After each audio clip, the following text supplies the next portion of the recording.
Merci à tous d'être là pour cette conférence.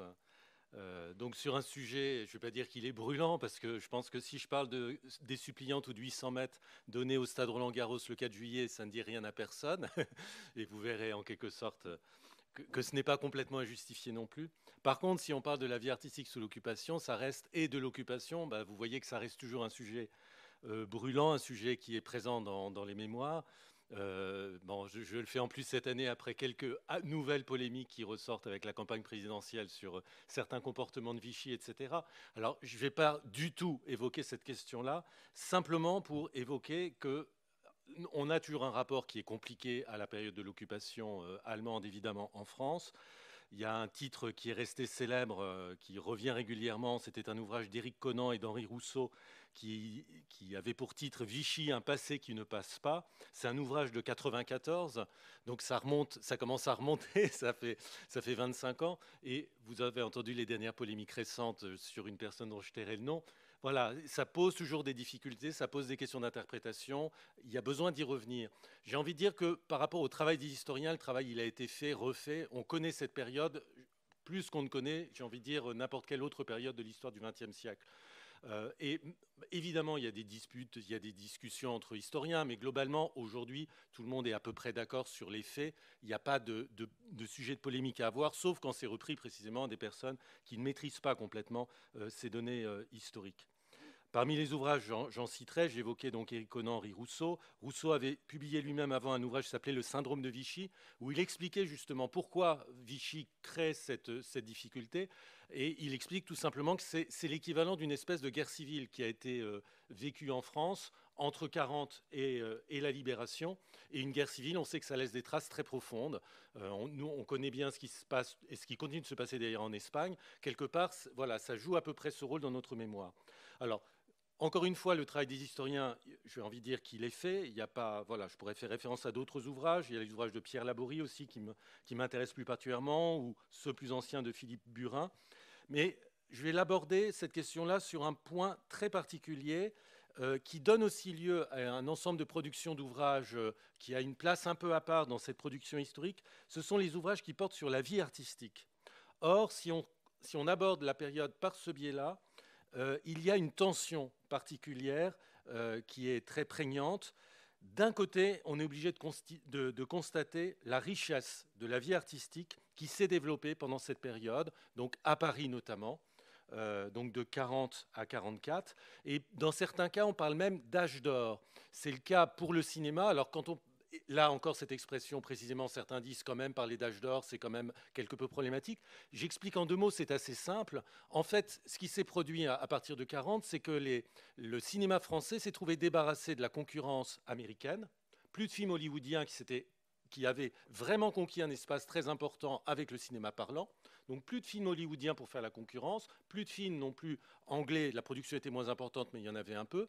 Et les Allemands avaient une production cinématographique, mais ils n'ont pas cherché à projeter que des films allemands dans les salles françaises. Au contraire, ils ont plutôt favorisé une vie française pour le cinéma. Et notamment, il y a une société de production, la Continentale, qui a été très connue pour avoir favorisé donc, la production de films français.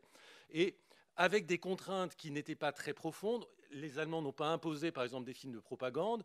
À l'inverse, il y en a eu quelques-uns, mais finalement peu. Mais à l'inverse, ils étaient soucieux d'avoir des films qui évoquaient le moins possible le présent, qui aient le moins de valeur contextuelle possible, simplement pour occuper la population, pour la distraire et, quelque part, pour lui éviter d'avoir à se mobiliser ou à se soulever et quasiment à accepter le contexte avec le contexte des privations que l'on connaît très bien par ailleurs. Donc, je donne cette image de production de films qui sont encore aujourd'hui des films que l'on connaît, qui ont marqué profondément l'histoire, avec des perspectives très différentes. Et très souvent, justement, des films détachés du contexte. Si on prend le cas notamment des Visiteurs du soir, Prévert et Carnet avaient réalisé avant-guerre des films, on va dire, sur un contexte d'actualité, Et là, quand ils ont à réaliser ce film, au contraire, ils vont se détacher dans le Moyen-Âge pour éviter justement d'avoir à traiter de la situation présente. Donc, grand film évidemment avec des grands acteurs, on croisera le nom de certains.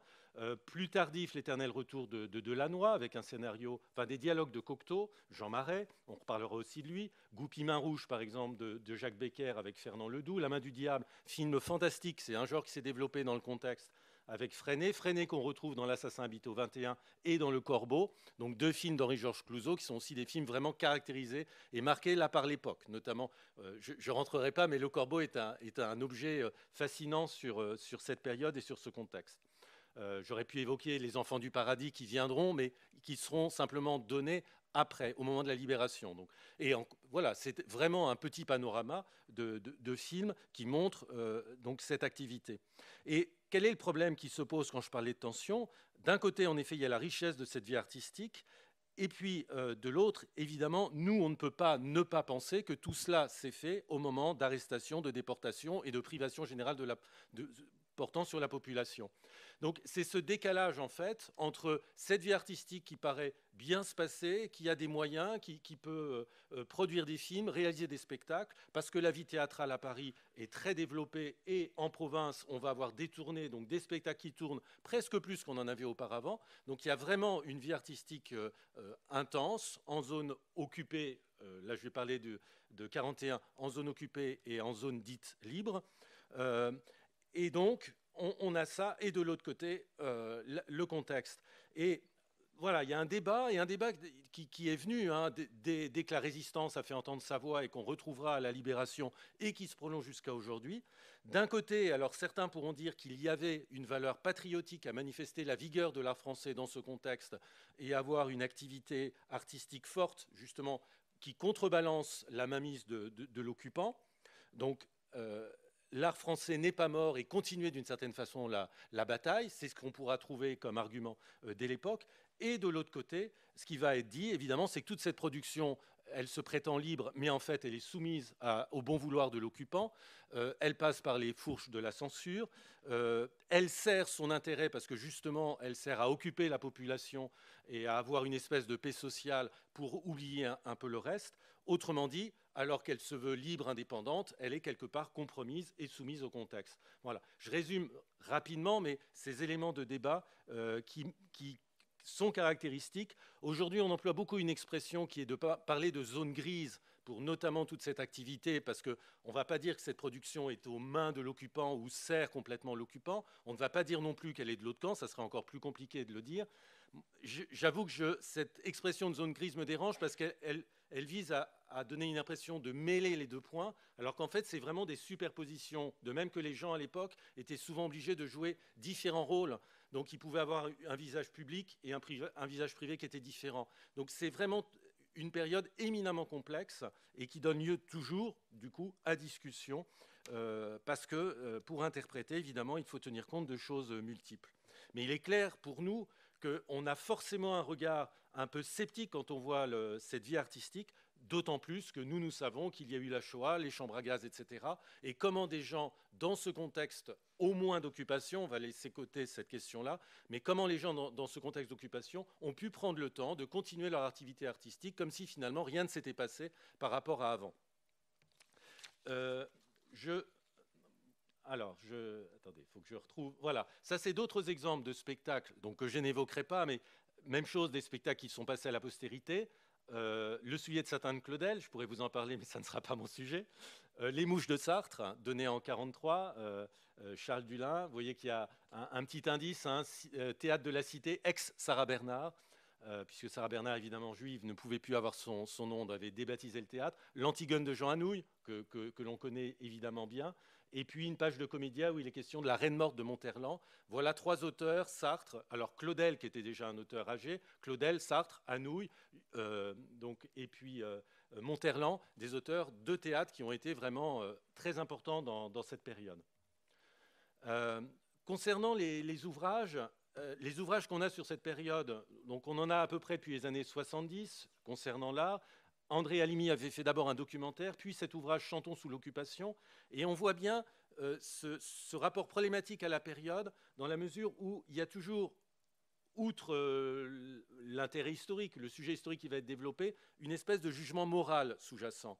Et moi, je la sens en quelque sorte dans ce type de couverture. Je vais vous en présenter deux autres après. Chantons sous l'occupation, en bleu, blanc, rouge, quelque part. Voilà.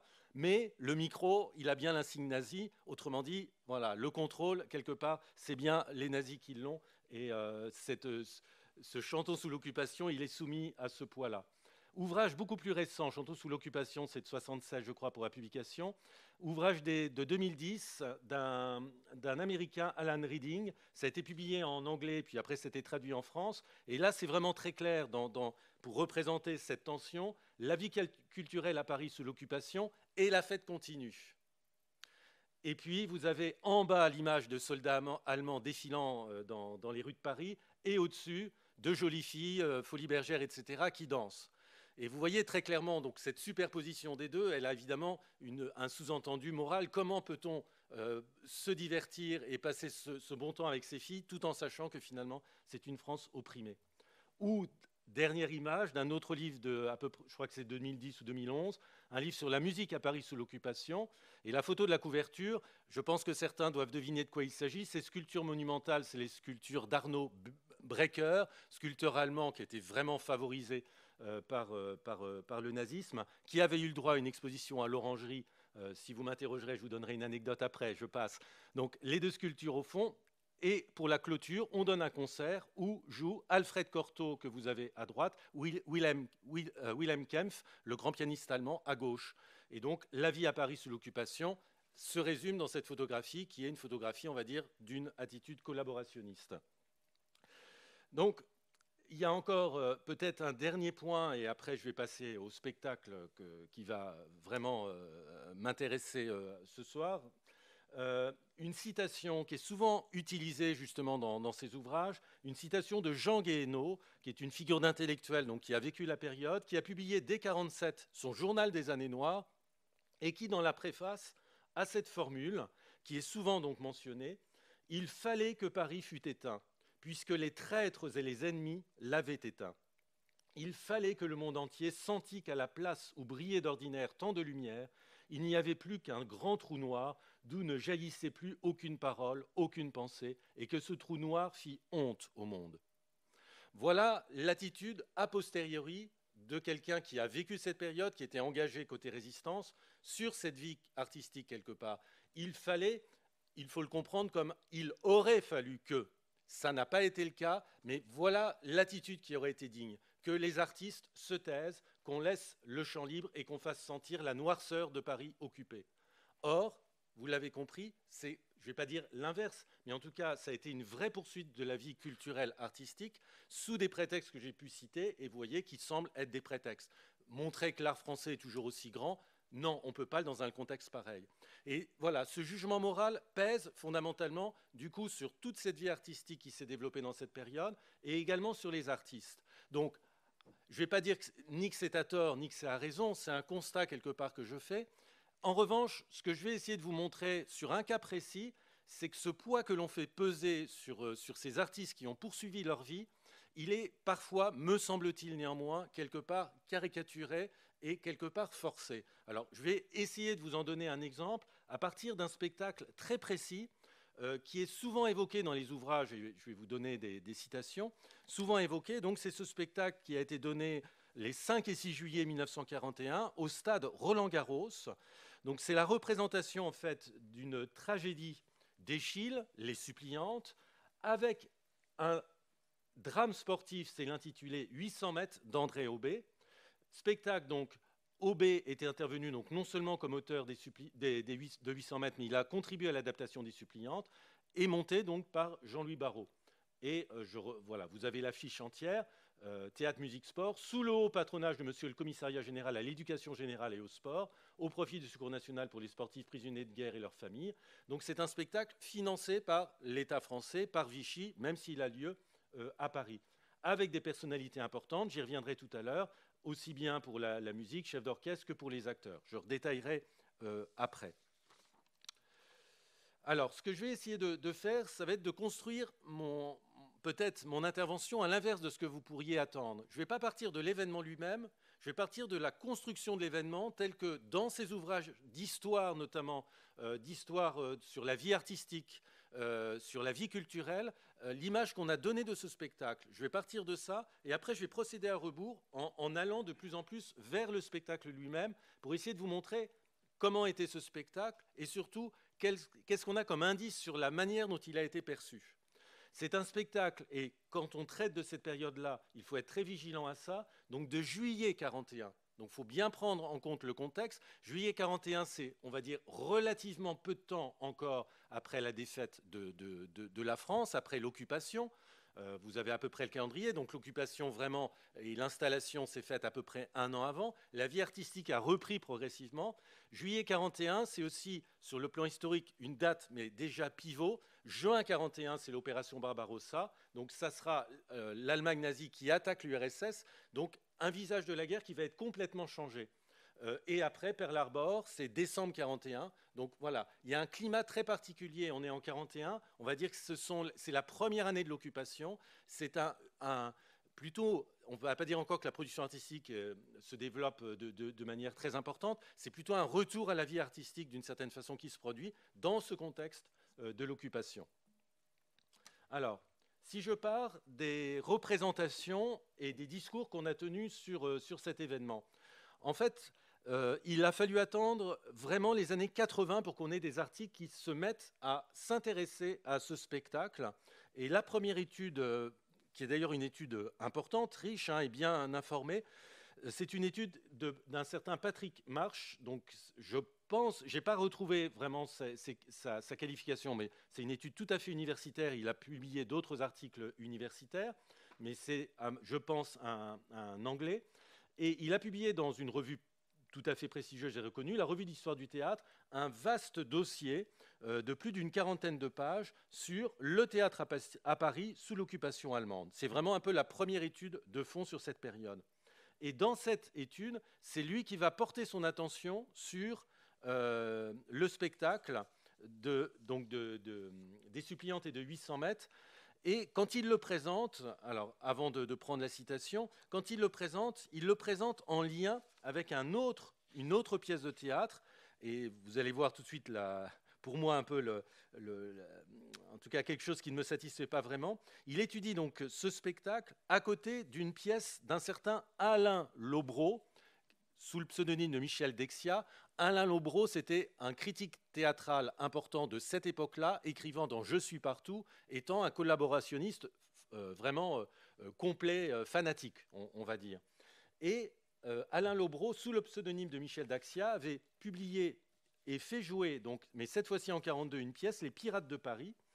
Et il ramène donc la pièce d'Alain Lobreau, Les Pirates de Paris, donnée en 1942, de ce spectacle. Je cite son texte, parce qu'il dit que dans les deux cas, on a des pièces dont le contenu reflétait plus ou moins les idéaux de l'ordre nouveau. Et pour se justifier, donc, on a ces données qui semblent au début purement factuelles.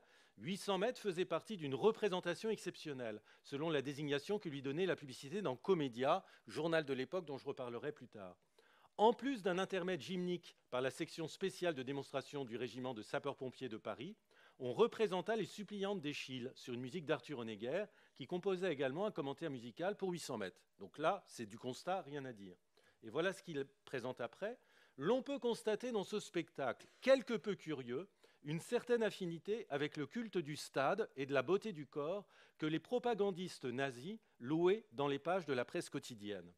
Certaines des photos de 800 mètres publiées dans Comédia sont dignes d'une... Alors, faute, René Riefenstahl, mais je pense qu'il voulait dire Leni Riefenstahl, celle qui est l'auteur notamment du documentaire sur les dieux du stade, donné à partir des Jeux Olympiques de Berlin. Donc vous voyez l'orientation qui est donnée de ce spectacle, vu comme un spectacle de la compromission idéologique. Cette étude, c'était la première, et manifestement, elle a servi de source pour d'autres. Et je prends cet exemple, cette fois, d'une étude postérieure, tout à fait connue, un ouvrage de référence, Le théâtre en France. C'est un vrai ouvrage encyclopédique dirigé par Jacqueline de Jaumaron. Et le chapitre sur la période de l'occupation, il fait que 6 pages, c'est très court. Il est dû à Émile Kopfermann. Et voilà comment lui va présenter le spectacle qu'il voit comme un théâtre d'union et de régénération typique des débuts de l'occupation.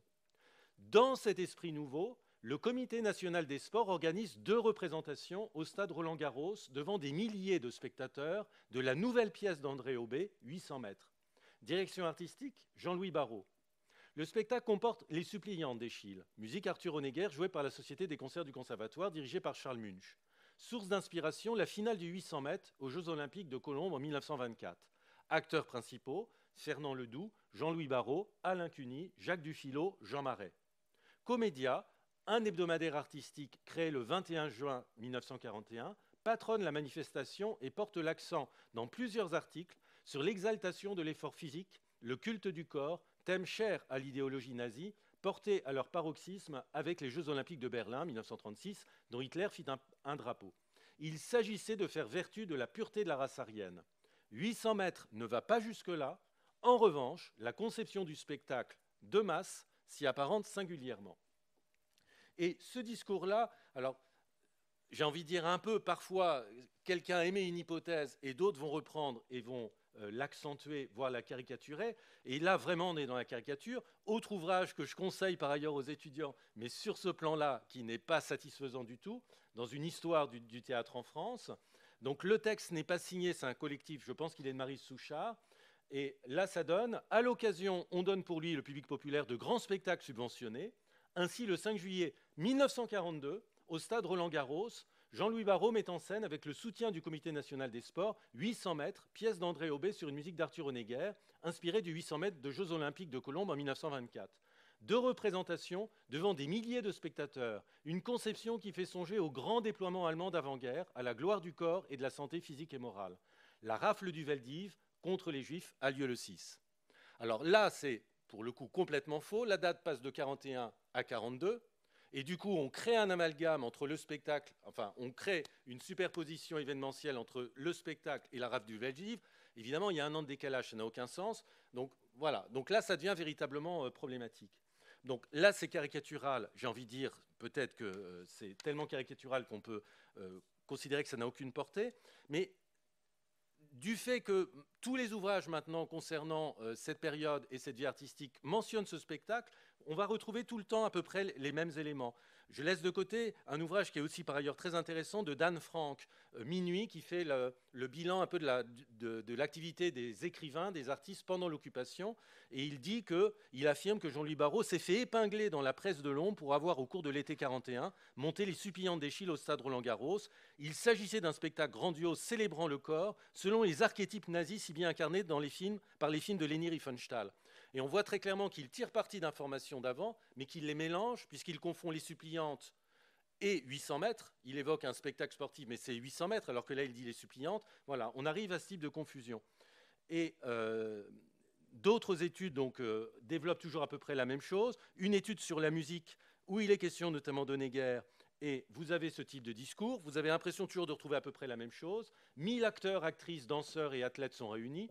Tout comme les manifestations organisées en zone sud par Jeune France, Les Suppliantes, pièces issues du répertoire, et 800 mètres, œuvre originale, participent d'un projet commun de rénovation des cadres et des formes du spectacle librement inspiré du modèle antique, utilisation d'enceintes sportives en plein air, favorisant le rassemblement d'un public nombreux autour d'une scène centrale aux vastes dimensions, association du théâtre et de la musique, du chant et de la danse, participant en nombre élevé, privilégiant le groupe aux individus, sonorisation, émanation de l'État français, le Commissariat général à l'éducation générale et au sport et Jeune France, donc entité, une association dont je reparlerai, offre à la Révolution nationale de nouveaux cadres artistiques auxquels la musique d'Honegger apporte sa contribution. Donc il en est question dans les ouvrages sur le théâtre, dans les ouvrages sur la musique, il en est également question dans les ouvrages concernant le sport. Je ne vais pas lire ce texte, vous l'avez donc à l'écran, mais vous avez... Oh, quand même, il est court, donc je le lis. Bernard Prété sur les sports et sportifs sous Vichy. Les intentions sont apparentes. La conjonction du thème sportif et du drame antique suggère l'idéal olympique. Les acteurs sont torse nu, tenues souvent prescrites dans les rassemblements du régime, symbole de l'alliance de la beauté classique et de la virilité. Les représentations de Roland-Garros sont un prélude à plusieurs initiatives, signaux adressés au monde des lettres et des arts. Voilà. Donc c'est pour vous montrer que ce spectacle, voilà, vous ne le connaissiez pas. et je vais vous le faire découvrir, mais voyez à quel point dans tous ces ouvrages concernant l'histoire sous l'occupation, on revient et il y a une interprétation qui a été donnée et finalement qui va servir de support et qui sert un peu de... Voilà, j'ai envie de dire que beaucoup de ces auteurs ont simplement réécrit des données qu'ils ont pris à d'autres. Ça paraît évident même si on faisait une analyse de certaines expressions qui reviennent d'un texte à un autre. Alors, ce que je voulais essayer de vous montrer, c'est que précisément, ce n'est pas forcément si simple que ça. Parce que globalement, donc, on pourrait résumer un peu ces différents textes avec l'idée, je les résume en 4 points. Donc on a l'impression que le spectacle, formé par 800 maîtres avant tout, en compagnie des suppliantes d'Eschyle, obéit à une commande du gouvernement de Vichy via le commissariat général à l'éducation générale et au sport, qu'il est révélateur de l'esprit de la Révolution nationale et quelque part d'une forme d'idéal nazi avec la célébration du corps masculin sur le modèle grec antique. Il s'agirait d'un spectacle de masse, à dimension politique évidente, manifestant une forme d'endoctrinement de la jeunesse, et implicitement, tous ces textes tendent à dire que les auteurs qui ont contribué à ces spectacles, Aubé, Barrault, Honegger, Munch, se sont fait quelque part les complices, à travers ce spectacle, de l'idéologie de Vichy ou du nazisme. Donc voilà à peu près la construction qu'on a faite de l'événement. Cette construction, je vais essayer en quelque sorte en partie de la déconstruire. Ce qui ne veut pas dire que tout ce qui a été dit est faux, qu'on n'a pas le droit de soutenir ce type d'information, mais je vais quand même montrer qu'il y a des éléments qui sont présentés de façon caricaturale. Alors, commençons par revenir sur les auteurs du spectacle. André Aubé, je pense, ne vous dit plus rien, mais André Aubé a été un homme important de la vie théâtrale, notamment littéraire, mais surtout théâtrale, du XXe siècle. Donc il est né en 1892, il est mort en 1975. Il a eu le prix Renaudot pour un de ses romans, Le jour de triangle, en 1928. Mais c'est surtout un homme de théâtre qui aura un vrai succès dès sa première pièce écrite en collaboration en 1920, La souriante Madame Bedet, qui sera adaptée au cinéma et inscrite au répertoire de la Comédie Française. Aubé a beaucoup travaillé avec une compagnie, la Compagnie des 15, qui avait été formée un peu sous la paternité de Jacques Copeau, qui fait partie de ces grands hommes de l'histoire du théâtre français des années 20, qui ont instauré la mise en scène, un théâtre aussi ambitieux, un théâtre d'art. Et c'est Copeau qui a poussé Aubé à aller vers le théâtre. Et Aubé donc, a écrit pour cette Compagnie des 15 un certain nombre de pièces, Noé, Le viol de Lucrèce, La bataille de la Marne ou Loire, qui ont été des vrais succès à l'époque. Pour vous en donner un indice, simplement, je reparlerai de Noé tout à l'heure, mais Le viol de Lucrèce, ces pièces ont été traduites dans d'autres pays, et Le viol de Lucrèce, on le connaît toujours à partir d'un opéra de Benjamin Britten qui s'appelle The Rape of Lucretia, donc Le viol de Lucrèce, qui a été simplement traduit. Et donc, on connaît maintenant finalement plus cette œuvre par l'opéra de Britten que par la pièce en tant que telle. Mais il a poursuivi sa carrière après la Seconde Guerre mondiale, sans aucune difficulté, et avec des pièces qui ont été beaucoup jouées, L'homme de Sande, Lazare, Une fille pour du vent, souvent créées à la Comédie Française. Et lui-même, on le verra, a été administrateur de la Comédie Française. Il est aussi connu pour un travail d'adaptation important, donc de pièces de Shakespeare, mais également, vous voyez, pour L'Orestie d'Eschyle en 1955, toujours pour Barrault, ou pour La chatte sur un toit brûlant, quand ça a été créé en France, ça a été créé dans une adaptation d'Aubé. Alors, attendez, je reprenne mes esprits par rapport aux notes. Voilà. Alors, vous voyez, autrement dit, déjà que Aubé, d'après cette présentation, ce n'est pas du tout une personnalité qui aurait profité de l'occupation pour se faire connaître. Donc, quand on a le cas d'Alain Lobreau avec la pièce que j'ai évoquée tout à l'heure, Lobreau n'a écrit que cette pièce. Et donc, vous rappelez que c'était Patrick March qui associait Lobreau, Les Pirates de Paris, à ce spectacle. Les Pirates de Paris étant joués en mars 1942. Mais Lobreau pour Les Pirates de Paris, c'est une pièce qui était sur l'affaire Stavisky et qui était une pièce contre la République, contre les Juifs, contre, je cite un article de l'époque qui parlait de la corruption juive introduite dans l'organisme social français. Donc on a vraiment une œuvre de la collaboration. Et d'ailleurs, très souvent, les œuvres qui à l'époque étaient vraiment conçues, on va dire, en faveur de l'occupant ou en faveur de l'idéologie de l'occupant, faisaient des fours. C'est-à-dire que les Parisiens se gardaient quand même d'aller à ce type de manifestation théâtrale, parce que justement l'engagement idéologique ne leur convenait pas. Mais encore une fois, les Allemands ne demandaient pas à ce que les artistes français rentrent dans cette perspective-là. Du moment qu'ils occupaient la population, d'une certaine façon, ça leur suffisait. Mais en tout cas, vous voyez que Aubé n'est absolument pas, d'après les éléments là d'information que je vous donne, du tout dans ces idéaux-là. En fait, j'apporte d'autres éléments. Aubé, par ailleurs, était passionné de musique. Il a eu des amitiés, notamment avec Henri Dutilleux, après la Seconde Guerre mondiale, qui était un véritable ami. C'était surtout un passionné de sport. Ça ne sera pas étonnant quand on va évoquer 800 mètres dans le détail. Et en 1924, notamment, il avait été le chroniqueur sportif pour un journal, l'Impartial français, quand on a vu les Jeux Olympiques à Colombes, en fait, je crois essentiellement pour l'accueil. Et il fait partie de ces écrivains comme Monterland, comme Jean Prévost ou comme Giraudoux, qui, dans les années 20, ont été des écrivains après la Première Guerre mondiale, qui ont chanté le sport étant un moyen finalement de redonner confiance, de retrouver confiance dans l'homme et de trouver aussi un appel et une forme d'internationalisation pour dépasser les climats de guerre. Concernant Aubé par rapport à la période de l'occupation, il n'y a pas de biographie de lui qui ait été réalisée, mais en revanche, je peux vous donner quelques éléments. Sa pièce Noé, que j'ai évoquée tout à l'heure, avait été redonnée quelques mois avant juillet 1941 à la Comédie Française. Et là, dans un ouvrage de Marie-Agnès Joubert sur la Comédie Française, on précise que lors de la première, des officiers allemands essuyèrent insultes et jeux de projectiles. Et en fait, le sous-groupe théâtre de la Propaganda-Staffel, donc organisme allemand, explique que ces attaques contre les Allemands étaient dues au texte de la pièce qui avait été retouché pour cette reprise. Et la tendance, donc c'est la citation, la tendance était nettement dirigée contre l'occupation. Donc autrement dit, Aubé n'avait rien d'un collaborationniste et aucune sympathie pour les Allemands, ça va de soi. En revanche, comme souvent dans cette période, il y avait quand même une vraie sympathie pour Vichy, pour le maréchal Pétain. Et ça, on sait que Aubé a joué des rôles. En 1942 encore, Aubé était membre d'une commission consultative des spectacles sous l'obédience du gouvernement de Vichy. Et même, on lui aurait proposé un poste de conseiller artistique auprès du commissariat général des sports, en compagnie de Jean Giraudoux et de Jean Meyer. Et on ne sait pas pourquoi ça ne s'est pas fait. Ce que l'on sait après, comme beaucoup à l'époque, c'est que Aubé est parti donc de cette... Sans doute qu'il n'était pas très loin de l'esprit de Vichy contre les Allemands. Et comme souvent ce type de personnalité, il a dévié du côté de la résistance. Et ça, on en a des indices clairs. On sait qu'il a été président du syndicat clandestin des auteurs et compositeurs, ce qui lui a permis de siéger parmi les membres de la commission d'épuration, donc au moment après la libération. Et il a été administrateur provisoire de la Comédie Française entre octobre 1945 et avril 1946, puis administrateur général jusque début 1947. Donc vous voyez que c'est un itinéraire assez classique de l'époque, rien à voir avec les collaborateurs, proximité implicite avec Vichy, c'est a priori indéniable, et virage en 1943 manifestement vers la résistance. Mais en tout cas, vous voyez que ce n'est pas une personnalité de la collaboration. Concernant Jean-Louis Barrault, là, je n'ai pas préparé le même travail. Je pense que vous le connaissez, en tout cas pour un certain nombre de vous, plus. On le connaît comme acteur, on le connaît comme metteur en scène, acteur notamment dans Les Enfants du Paradis, c'est la dernière image.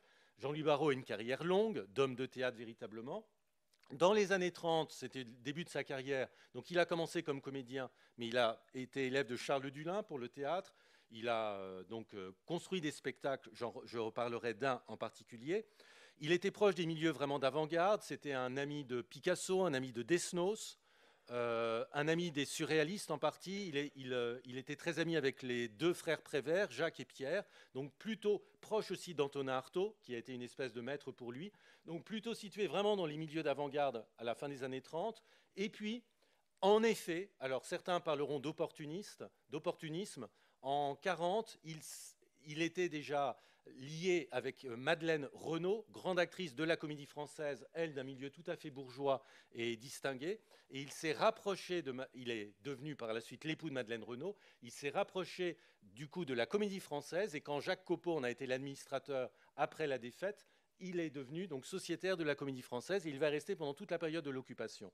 Et il va jouer donc dans pas mal de spectacles et mettre en scène un des spectacles que j'ai évoqué tout à l'heure, dont j'ai montré l'affiche, Le Soulier de Satin de Claudel en 1943.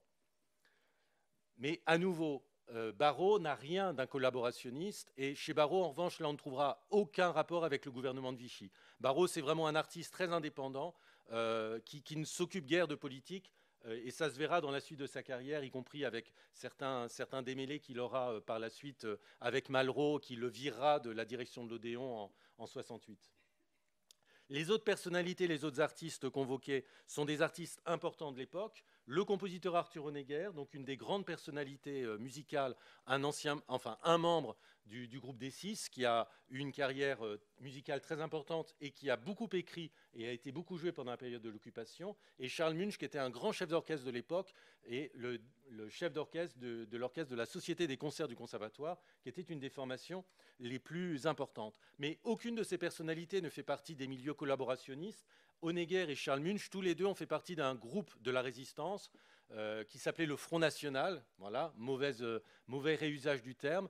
Et donc, il n'y a rien. Alors, on va accuser Honegger parfois de compromission parce qu'il aura été beaucoup joué, mais aucune de ces personnalités n'a été marquée par l'esprit, en tout cas, de la collaboration.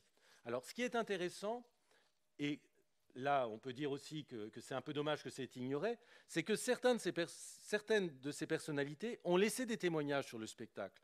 Barrault en parle assez peu. Il y a un ouvrage de mémoire de Barrault qui s'appelle « Souvenirs pour demain ». Il n'en est pas vraiment question. Il évoque Aubé, mais plus tard, en disant que ça avait été en 1945, pour qu'il soit administrateur de la Comédie Française, un bon résistant, un esprit intègre. Donc il ne parle pas à ce moment-là du spectacle de 1941, mais il en parle par la suite. Voilà ce que Barrault dit, donc, de manière rétrospective, quand il va parler de sa mise en scène de l'Orestide 55, où Aubé a également travaillé. Déjà en 1941, au stade Roland-Garros, j'avais fait un premier essai avec les suppliantes. Malgré l'aide précieuse de Charles Munch et d'Honegger, je n'avais pas très bien réussi. À cette époque d'occupation, il était interdit de jouer la nuit. Nous avions été battus par le soleil de juin. Le théâtre est un art de lune. Et en 1964, Aubé va faire jouer à la radio une adaptation radiophonique de 800 mètres, et Barrault va laisser son témoignage sur le spectacle. Et voilà quelques bribes que je prends du discours de Jean-Louis Barrault, qui est interviewé.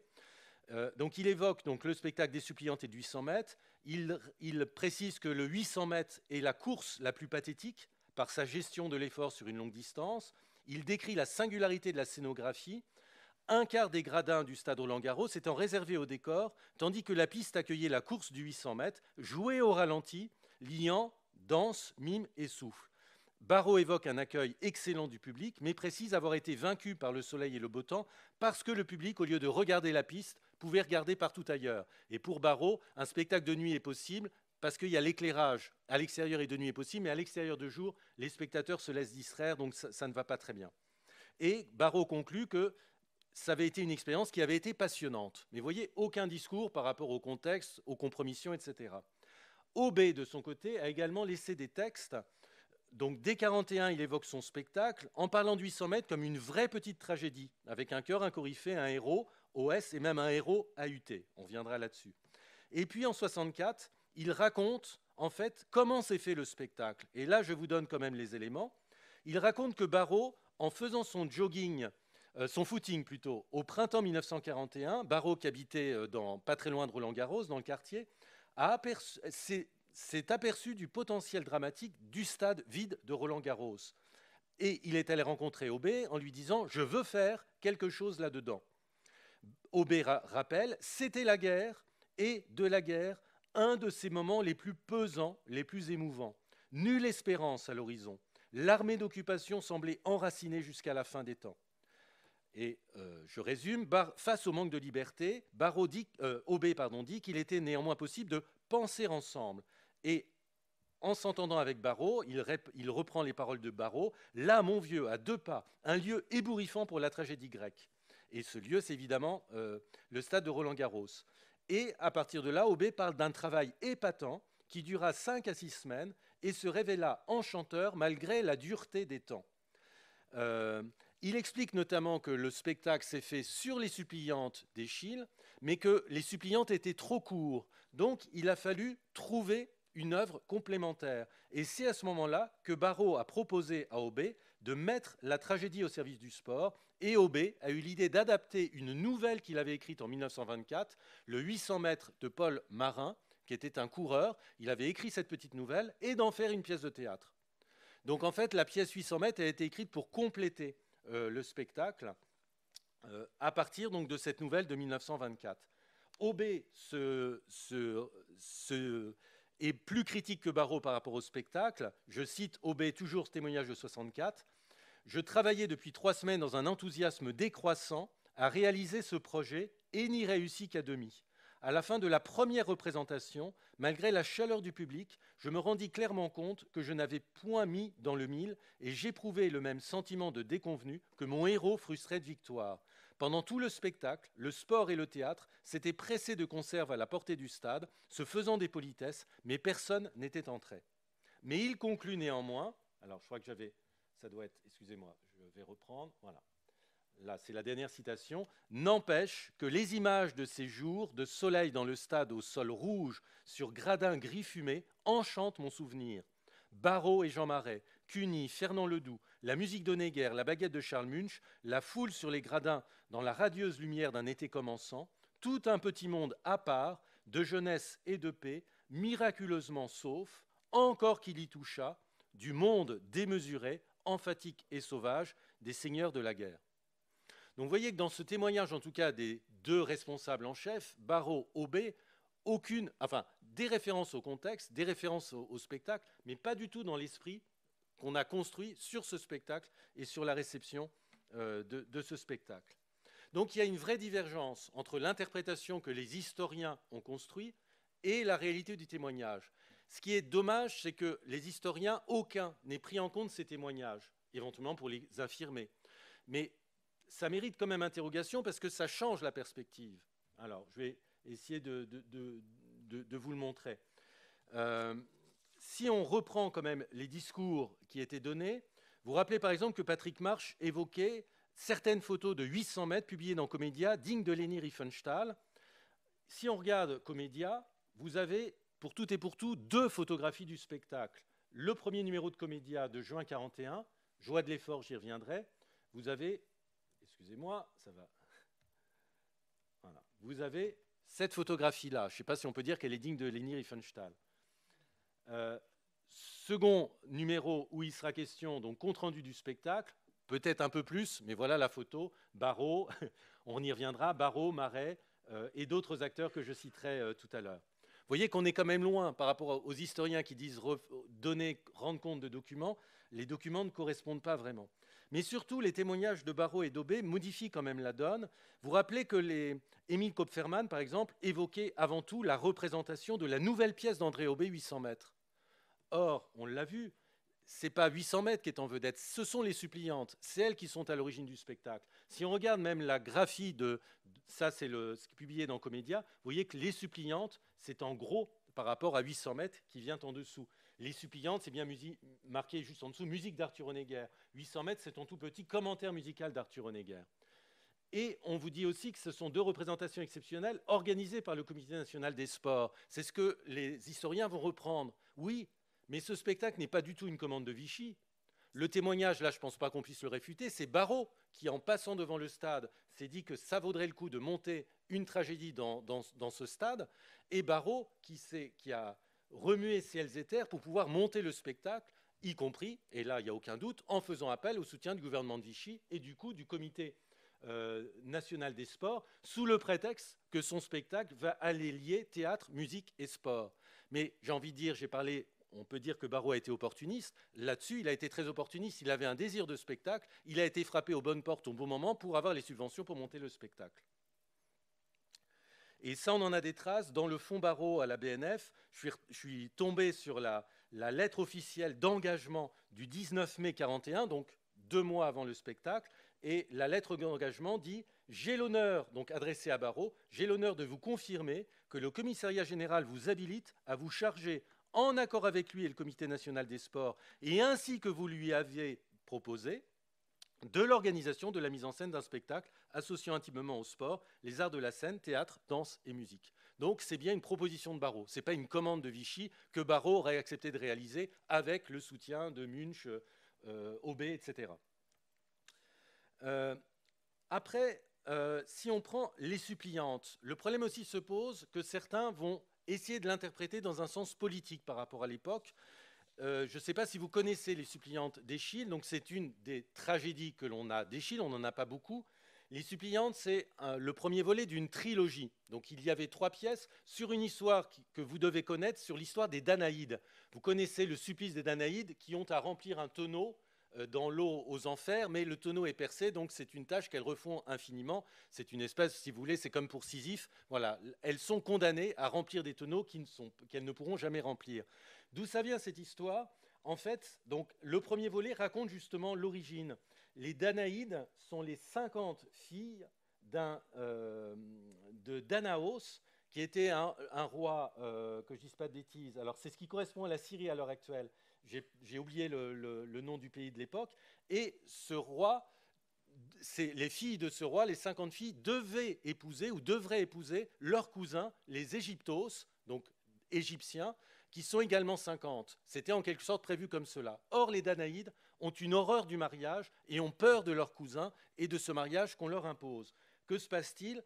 La pièce montre en fait le chœur formé des Danaïdes qui viennent demander refuge et protection au roi du pays d'Argos. Donc la scène se passe à Argos. Les suppliantes, donc les 50 Danaïdes arrivent et présentent à un serviteur, je crois qu'au début c'est un paysan, qui est là, leur triste sort. Il va prévenir le roi, un messager arrive, puis le roi arrive lui-même. Le roi est embêté parce qu'on apprend que les Égyptos arrivent derrière. Il demande le vote de sa population pour savoir si on va accueillir les Danaïdes ou pas. Finalement, la population accepte de les accueillir, et alors que les Égyptos venaient sur place et avaient commencé à saisir de force les Danaïdes, le roi arrête le combat, dit qu'il assure leur protection et demande aux Égyptos de repartir. Voilà à peu près le premier volet. Autrement dit, c'est une pièce qui célèbre une des valeurs les plus classiques dans l'Antiquité, c'est tout simplement la loi de l'hospitalité et de la protection. La suite va mal se passer, puisque dans le second volet qu'on a perdu, on savait que le mariage allait quand même avoir lieu et que les Danaïdes, par haine du mariage, c'est leur hubris qui va justifier leur châtiment, vont tuer leur jeune épouse, sauf une. Et c'est ça qui va les condamner par la suite à aller aux enfers. Mais vous voyez que les suppliantes donc, parlent simplement de cet accueil fait à 50, on a envie de dire, réfugiés. Alors, comme toujours dans le contexte de l'époque, est-ce que ce sujet était susceptible d'avoir du sens? Peut-être en partie, mais vous voyez que c'est compliqué de lui donner un sens strict. En effet, la France, j'ai envie de dire avant 40, avait accueilli des réfugiés, les réfugiés notamment quand même pas mal de populations juives fuyant les pays d'Europe centrale et notamment l'Allemagne. Il y avait les réfugiés espagnols qui étaient venus en France, donc que la France avait accueillis. Mais en tout cas, dans ce schéma des suppliantes, vous voyez que rien ne renvoie clairement à une idéologie qu'on pourrait rapprocher du nazisme ou de Vichy. Au contraire, c'est une pièce qui célèbre la vertu d'accueil et de protection de réfugiés. Donc on n'est pas dans une perspective politique, en tout cas qu'on pourrait interpréter dans le sens qu'on a vu au début. Et puis vous avez 800 mètres. De quoi parle 800 mètres, cette pièce sportive? En fait, c'est une pièce donc tout à fait à part, et encore une fois, vous avez vu qu'Aubé n'était pas pleinement satisfait.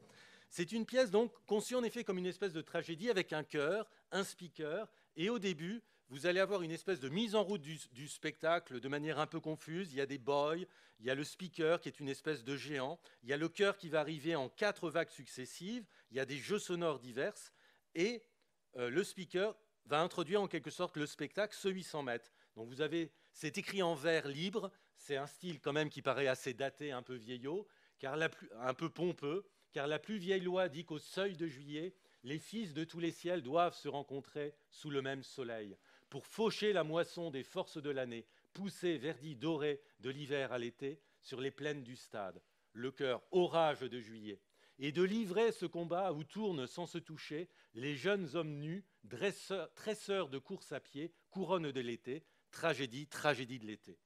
Et à partir de là va s'organiser en effet un 800 mètres avec des différents personnages. Donc je vais vous les citer. Vous avez 7 coureurs.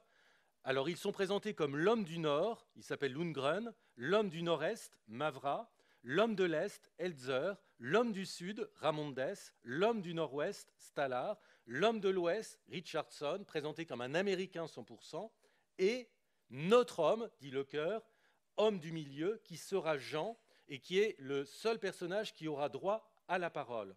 Le chœur et le speaker vont évoquer donc ces 7 frères qui vont partir, 7 garçons libres, égaux en droit.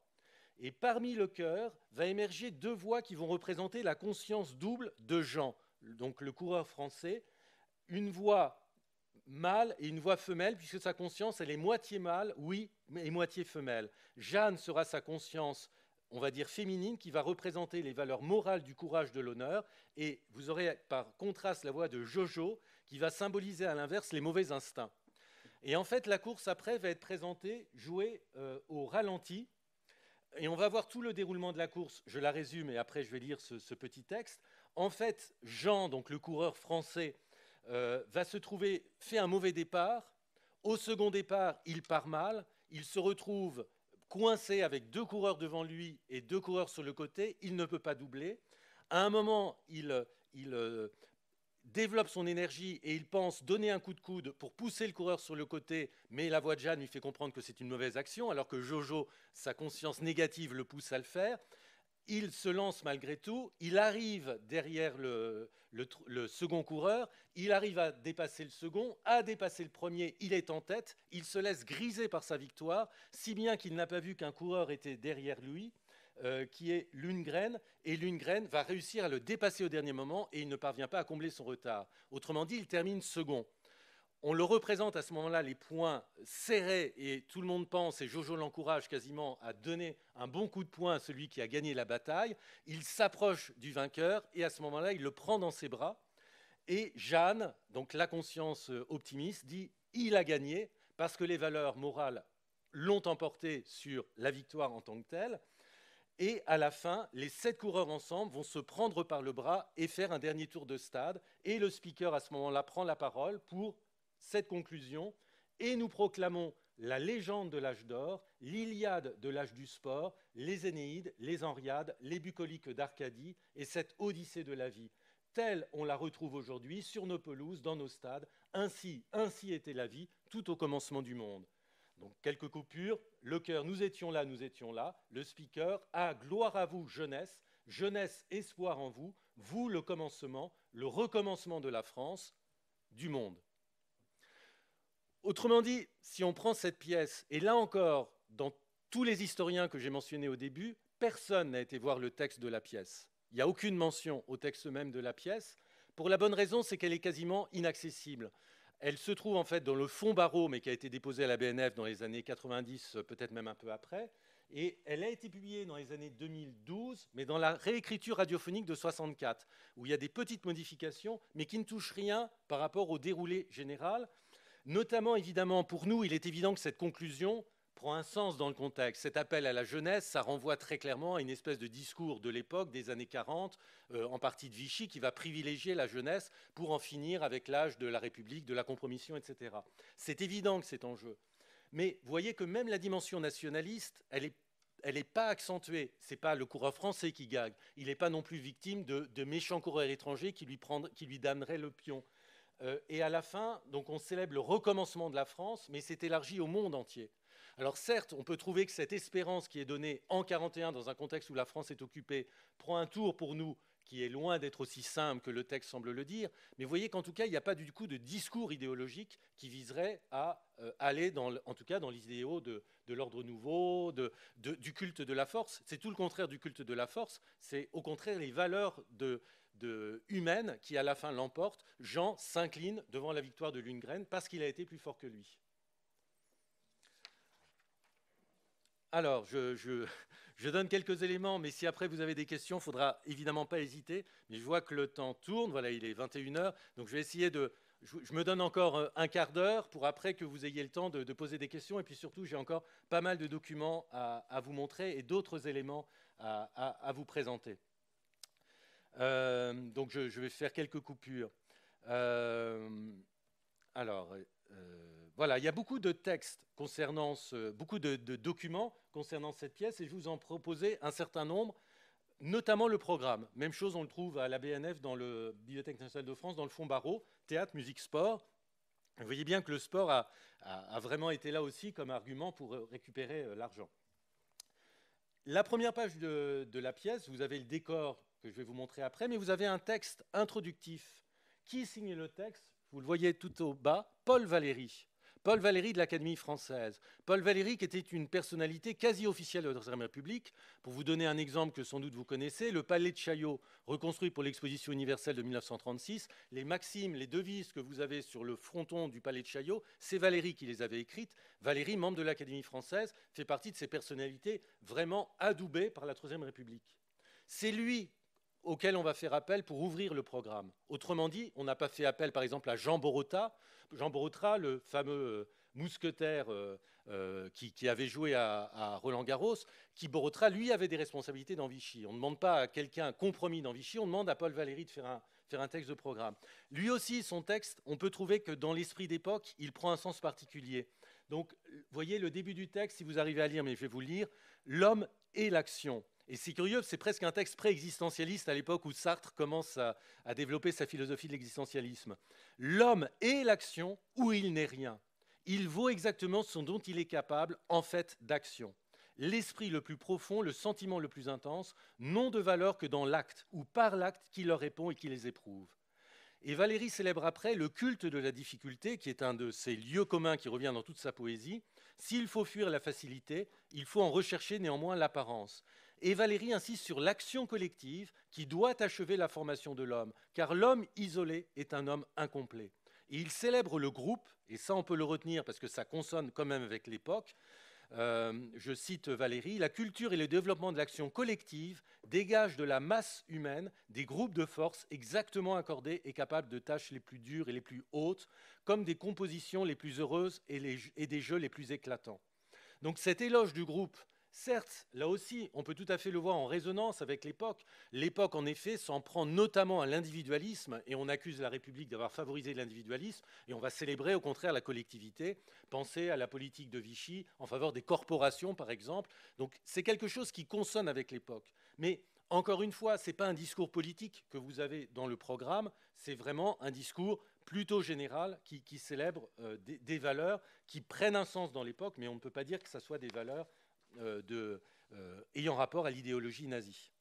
Et la notion aussi qu'on a vu évoquer de spectacle de masse, Émile Kopferman évoquait un spectacle de masse, elle est également, me semble-t-il, problématique. Pourquoi ? Parce que c'est un grand spectacle, ça ne fait aucun doute, mais ce n'est pas non plus, je cite Yannick Simon, un des historiens que j'avais évoqué, qui évoquait 1000 acteurs, actrices, danseurs et athlètes. Mais en fait, pas du tout. L'orchestre était composé de 14 instrumentistes. Il y avait la chorale Yvonne Gouvernet, peut-être d'une vingtaine de personnes, peut-être un peu plus.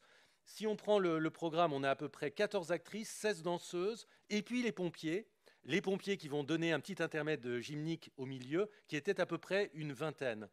Et sans doute par ailleurs une vingtaine d'acteurs. Donc en ajoutant, après, il y avait aussi des figurants, des athlètes, des étudiants qui sont évoqués dans le programme, mais on est en deçà de 200 on va dire, acteurs qui apparaissent, en tout cas de personnes qui apparaissent dans le spectacle.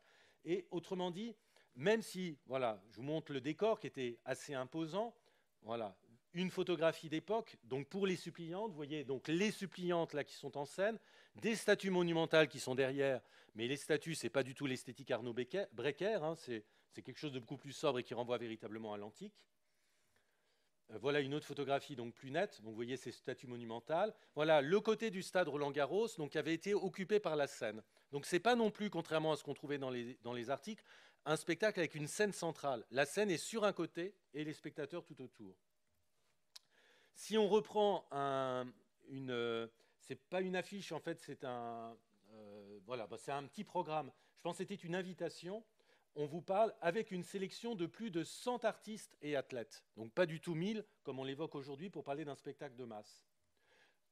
Ça, c'est un spectacle de masse, en revanche. C'est pour montrer la différence. Un spectacle donné à Lyon, qui sera redonné avec d'autres interprètes à Toulouse et à Marseille, qui s'appelait Portique pour une fille de France. C'était un spectacle en l'honneur de Jeanne d'Arc. Un spectacle promu par ce groupe qu'on a pu voir évoquer tout à l'heure, qui est le groupe Jeune France, qui était une association au début vraiment dans l'obédience vichiste, on va dire, comme type d'esprit.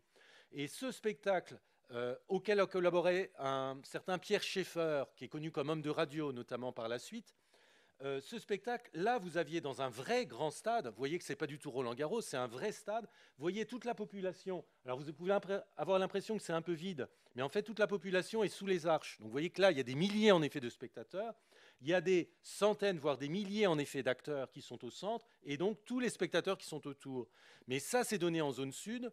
C'est un succès considérable. C'est un spectacle en l'honneur de Jeanne d'Arc, et avec des sous-entendus clairs par rapport à Pétain, ça ne fait aucun doute. Vous voyez que le spectacle que j'évoquais, là, des suppliantes et de 800 mètres, on n'est pas du tout dans le même cadre. Et le choix même de prendre une œuvre d'Eschyle pour un spectacle de masse, c'est quand même un peu étonnant, parce que ce n'est pas Eschyle qui va attirer des milliers de spectateurs. Par contre, un spectacle sur Jeanne d'Arc portique pour une fille de France, là, il était plus susceptible d'attirer une foule. Et même 800 mètres par le sujet, le drame sportif, c'est quelque chose qui était assez particulier. Quelques photos maintenant du spectacle en tant que tel. Donc c'est 800 mètres avec... Donc, alors j'ai poussé un peu le bouchon. Donc un article évoquait les photos de Leni Riefenstahl. Voilà. Mais en effet, pour 800 mètres, on joue sur ce corps, sur la nudité, sur ces beaux athlètes. Donc là, on est au début du spectacle, mais c'est pour vous montrer surtout le public pour l'instant. Là, derrière, en fait, vous devinez en fait la scène. Vous voyez le début d'une des sculptures. Donc ce sont en fait les chœurs Yvonne Gouvernet qui se sont assis. L'orchestre est à droite, sans doute avec la casquette blanche, ça doit être Charles Munch, mais il baisse la tête. Et vous voyez donc toute la végétation. Si on regarde d'autres photos qu'on a dans la presse, vous voyez que les gradins sont quand même pas très occupés. Comme spectacle de masse, on aurait pu faire mieux. Et Barrault disait que ça avait été un demi-succès ou un demi-échec. Donc dans l'une comme dans l'autre, on voit qu'il y avait quand même beaucoup de place au stade Roland-Garros et que ça n'a pas ameuté les foules. Au total, d'ailleurs, le stade ne pouvait accueillir Roland-Garros qu'un peu plus de 7000 spectateurs. Certains journaux évoquent un gros succès. Bon, on peut penser que s'il y avait 2000 spectateurs, c'était déjà sans doute pas mal. Ce qui est aussi étonnant, c'est que les comptes rendus que j'ai montrés tout à l'heure semblaient dire que c'était un spectacle vraiment de l'époque, neuf dans sa conception. Or, quand on lit les articles de presse, on s'aperçoit qu'il situe ce spectacle dans une ambiance très commune. Je cite celui-ci d'un certain Jean-Marie Roche. « La belle saison nous ramène, dans le domaine des spectacles, le théâtre en plein air. Les années précédentes, donc en 40, nous eûmes des représentations à ciel ouvert, aux arènes de Lutèce, dans la cour de la Sorbonne, sur le parvis Notre-Dame, dans les jardins de Bagatelle, entre autres. Cette année, c'est sur une piste sportive que va être donné un spectacle exceptionnel, avec le ciel pour plafond, au stade Roland-Garros. » Autrement dit, le spectacle n'a pas été non plus perçu comme un spectacle nouveau. Et on pourrait montrer qu'il y avait des spectacles, par exemple l'utilisation du stade, avait déjà été faite par des spectacles donnés au moment du Front populaire en 1936. Alors c'est 38 exactement, un spectacle, 37 pardon, qui s'appelait Naissance d'une cité de Jean-Richard Bloch, spectacle sponsorisé par le gouvernement de Vichy, enfin sponsorisé n'est pas le bon terme, financé par le gouvernement du Front populaire, décidément je fais des lapsus, et qui est un spectacle voilà, qui était dans un cadre sportif, mais qui n'avait rien de sportif. Je vais me contenter maintenant, pour laisser le temps pour la discussion potentielle, de défiler quelques images et que je vais compléter. Ce qui est intéressant pour moi dans le spectacle, c'est aussi les résonances qu'il a avec ce qui s'est passé avant et avec ce qui se passera après. Donc, les artistes principaux, voilà la double page dans le programme qui présente l'ensemble avec l'intermède hymnique que j'ai évoqué rapidement. J'ai évoqué déjà ces 4 artistes importants de l'époque, Honegger, Barrault, Aubé, Charles Munch, vous voyez qu'ils sont tous notés en gros. Mais il y a d'autres noms importants, acteurs célèbres de l'époque, Balpétret de la Comédie Française, Beauveriot et Fernand Ledoux. Alors, Auguste Beauveriot ou Antoine Balpétret, je ne pense pas que vous les connaissiez encore. En revanche, Fernand Ledoux, je pense qu'en tout cas pour certains d'entre vous, il doit vous dire quelque chose. C'est un acteur qui a une carrière très longue, au théâtre et au cinéma. Et je vais prendre cet exemple-là qui doit être un des derniers rôles de Fernand Ledoux. Si vous connaissez la comédie musicale Peau d'âne de Jacques Demy, celui qui fait le roi à la fin, le bon roi on a envie de dire, c'est encore Fernand Ledoux. Donc c'est un acteur qui a une carrière extrêmement longue. Donc on a des acteurs qui étaient reconnus à l'époque. Mais le plus frappant pour nous, c'est d'autres noms. Alors, Marie-Hélène Dasté, vous ne la connaissez peut-être pas, mais c'est la fille de Jacques Copeau. Elle a beaucoup travaillé avec Barrault, elle est actrice, elle sera également auteure de costumes et de décors. Autre nom, Reggiani, ça vous rappelle quelque chose? C'est bien Serge Reggiani.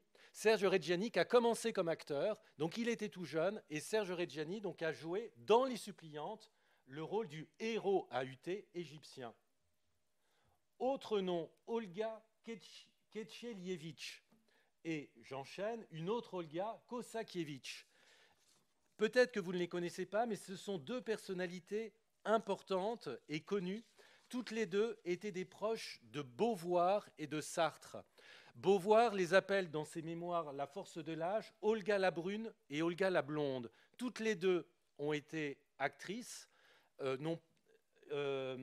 Une a vraiment développé sa carrière, l'autre moins. Alors je vais retrouver vraiment mes éléments pour ne pas vous dire de bêtises entre les deux, que je ne fasse pas de confusion. Attendez, ça va être la page d'avant.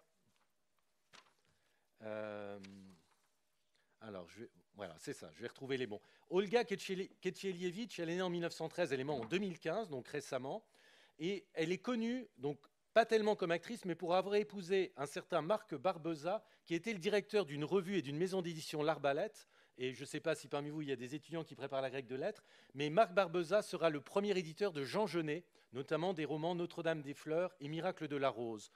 Donc elle est connue pour ce rôle, et c'est elle qui a fait connaître Jean Genet, qui à l'époque faisait des séjours réguliers en prison, en faisant lire, en connaissant le poème Le condamné à mort de Genet, qu'elle a récité à son fiancé, et c'est par ce biais-là qu'il a connu Jean Genet, et que plus tard il sera son éditeur. Olga Kechelievitch aurait dû jouer Inès dans Huis clos de Sartre en 1944, mais elle aurait été arrêtée avant. Elle aurait dû jouer aux côtés de Camus, qui aurait dû jouer le rôle de Garcin, mais comme Olga Kechelievitch était faite arrêter, Camus a décidé de ne pas jouer, et on va trouver d'autres acteurs pour jouer dans Huis clos. Et Olga Kosakiewicz, elle a été très proche de Beauvoir, elle a été, on va dire, la maîtresse, elle a été la compagne de Beauvoir pendant un temps quand Beauvoir était prof à Rouen, puisqu'elle était élève au lycée. Sa sœur Vanda sera la maîtresse de Sartre, donc ça c'est vraiment la petite histoire. Et Olga Kosakiewicz épousera après Jacques Laurent Bost. C'est le frère de Pierre Bost, qui est surtout connu comme scénariste. Et Jacques Laurent Bost aura une carrière de journaliste de manière assez longue. Donc vous voyez des personnalités qui sont évoquées dans le programme et qui sont assez étonnantes de voir comment ce programme évoque des tas de personnalités qui sont connues avant, qui sont connues après. Et pour continuer, on sait que, en fait, puisque Beauvoir parle de ce spectacle, que c'est en assistant à ce spectacle avec Sartre qu'en voyant les deux Olga, Olga a demandé à Barrault comment elle pourrait devenir des actrices plus importantes. Et Barrault a dit, il faut que quelqu'un vous écrive une pièce. Et les deux Olga ont demandé à Sartre, suite au spectacle, d'écrire une pièce où elle pourrait jouer. Et c'est l'origine des Mouches de Sartre. Et dans Les Mouches, donc Olga Kechelievitch n'a pas joué, mais Olga Kosakiewicz va jouer sous le nom d'Olga Dominique, parce que son nom, évidemment, en 1943, a amené des résonances qui étaient mal vues. Mais autrement dit, vous voyez comment ce spectacle a amené par la suite, quelque part, Les Mouches de Sartre n'auraient pas été écrits si on n'avait pas eu ce spectacle de 1941. Autre nom, alors Lucien Couteau, décorateur, qui sera le décorateur du Soulier de Satin. Mais du côté des hommes, on avait Reggiani, on a aussi Mouloudji, le jeune Marcel Mouloudji, qui à l'époque n'était pas encore chanteur, mais qui a commencé comme acteur, et il a eu une existence, il y a des mémoires de Mouloudji qui sont passionnantes à lire. Il était d'une famille problématique, il s'est retrouvé quasiment à la rue, et c'est Barrault dans les années 30 qui s'est occupé de lui, qu'on a presque fait un fils adoptif pour le faire jouer dans certains spectacles quand il avait besoin d'un gamin de 15 ans, et qui l'a introduit dans les milieux artistiques. Et donc Mouloudji jouait un des boys de 800 mètres. Les acteurs, on les a vus. Vous aviez Jean Marais, alors le gentil, je vais laisser de côté, mais Alain Cuny et Jacques Dufilot.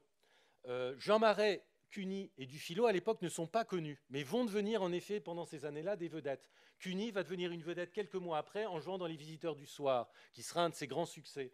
Dufilot, vous le connaissez surtout par ses seconds rôles. Je pense, je vous montrerai son visage. Vous avez également Michel Vittol qui jouait Jojo, l'affreux Jojo, si je puis dire, tandis que Marie-Hélène Dasté jouait Jeanne.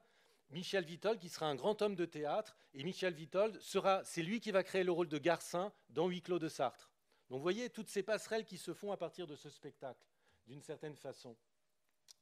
Et si on reprend, alors c'est pas dans le programme, mais c'est dans l'affiche, et je pense qu'il y a eu des erreurs.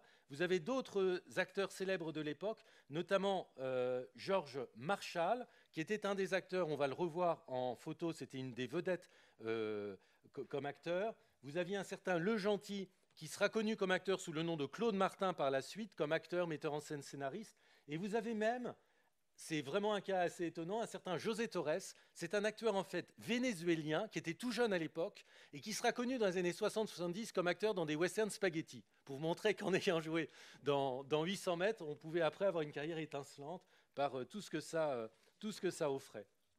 Bon, voilà, j'ai pris un éventail, ils n'y sont pas tous, mais voilà les visages. Et peut-être certains vont reconnaître ce George Marshall qu'on a vu dans une des photos, je crois que je la remontrerai après. Vous avez, vous voyez, le tout jeune Serge Reggiani, Olga Kosakiewicz, dans un de ses rôles, elle a joué également au cinéma, Marie-Hélène Dasté, qui a joué dans plusieurs films, ou le jeune Alain Cuny.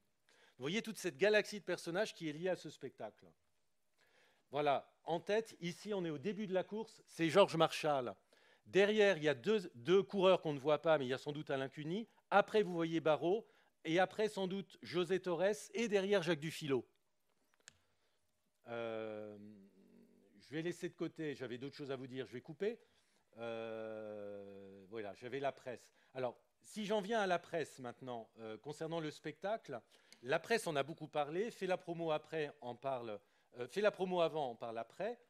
La presse, en effet, va donner une vision du spectacle très joyeuse, très détendue, et va beaucoup s'amuser, puisque les répétitions se préparent en juin, il fait très chaud, et on a ces beaux pompiers, en effet. Quand on parle de photos dignes de Leni Riefenstahl, ce n'est pas tant les photos du spectacle, c'est aussi toutes ces photos qu'on a dans la presse. Et là, on a les pompiers qui portent ces masques, puisque dans une des scènes des suppliantes, on a les égyptos, les 50 égyptos, donc ils ne seront pas autant, qui vont apparaître en scène pour se saisir des Danaïdes et tenter de les enlever avant que le roi mette bon ordre. Et donc, pour porter les Danaïdes, Barrault s'était dit qu'il n'y avait pas moyen de compter sur des acteurs qui n'allaient pas avoir les biscottos assez solides, donc il fallait s'appuyer sur les pompiers. D'où la présence des pompiers dans le spectacle et l'intermède qu'on va leur donner.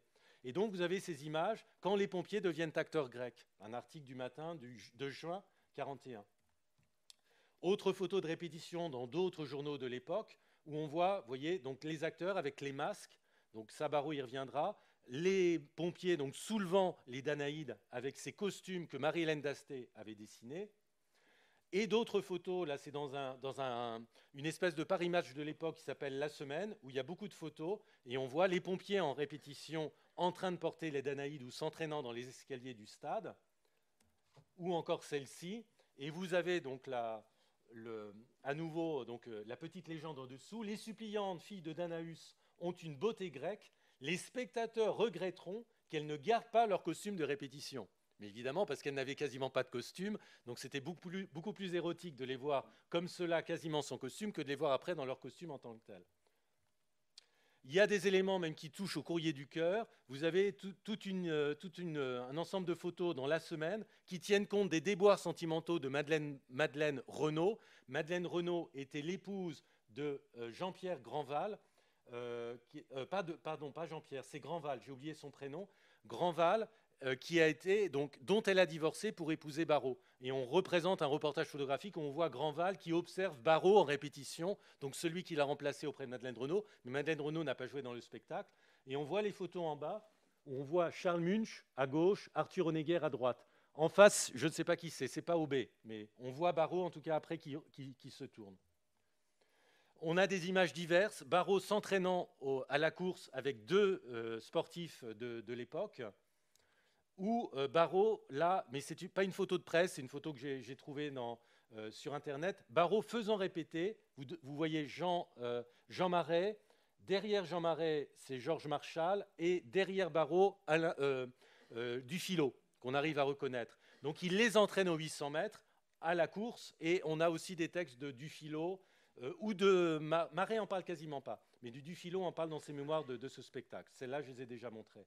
Donc là, on voit la fin de la course où Barrault était en tête, donc, mais ne fait pas attention à Marais. Et à la toute fin, c'est la dernière image, là c'est la Marais qui franchit la ligne le premier, avec Barrault qui est juste derrière, et donc qui s'est fait avoir et qui ne remporte pas la victoire. Et cette course donc, est en fait complètement au ralenti, donc c'était tout un travail de mime et de corps.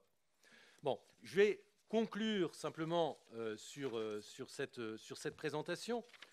Bon, vous allez me dire que je lance une interprétation, peut-être aussi volontairement, parce que vous voyez que je suis parti de la construction qu'on a faite du spectacle, et que moi j'ai tendance à vous le présenter comme finalement un spectacle de la bonne humeur, de la joie, avec plein d'acteurs célèbres ou qui le deviendront, et qui n'a pas du tout ces sous-entendus qu'on pourrait croire du côté de l'ordre nouveau, etc. Très franchement, pour moi, voir dans ce spectacle, dans Les Suppliantes et dans 800 mètres, un spectacle qui représenterait l'idéal nazi de l'éloge du corps, etc., je pense très sincèrement que c'est une construction a posteriori qu'on a faite du spectacle, mais qu'en effet, ça ne correspond pas au spectacle tel qu'il a été pensé, et pas au spectacle non plus tel qu'il a été vu et compris à l'époque. Dans les articles de presse, personne ne fait référence aux Jeux Olympiques de 1936, personne ne fait référence au culte du corps, c'est complètement absent. On évoque le spectacle, certains jugent qu'il a été très réussi, d'autres jugent que 800 mètres, franchement, est un spectacle raté, mais que Les Suppliantes étaient assez réussis. Il n'y a pas du tout d'interprétation idéologique qui soit faite.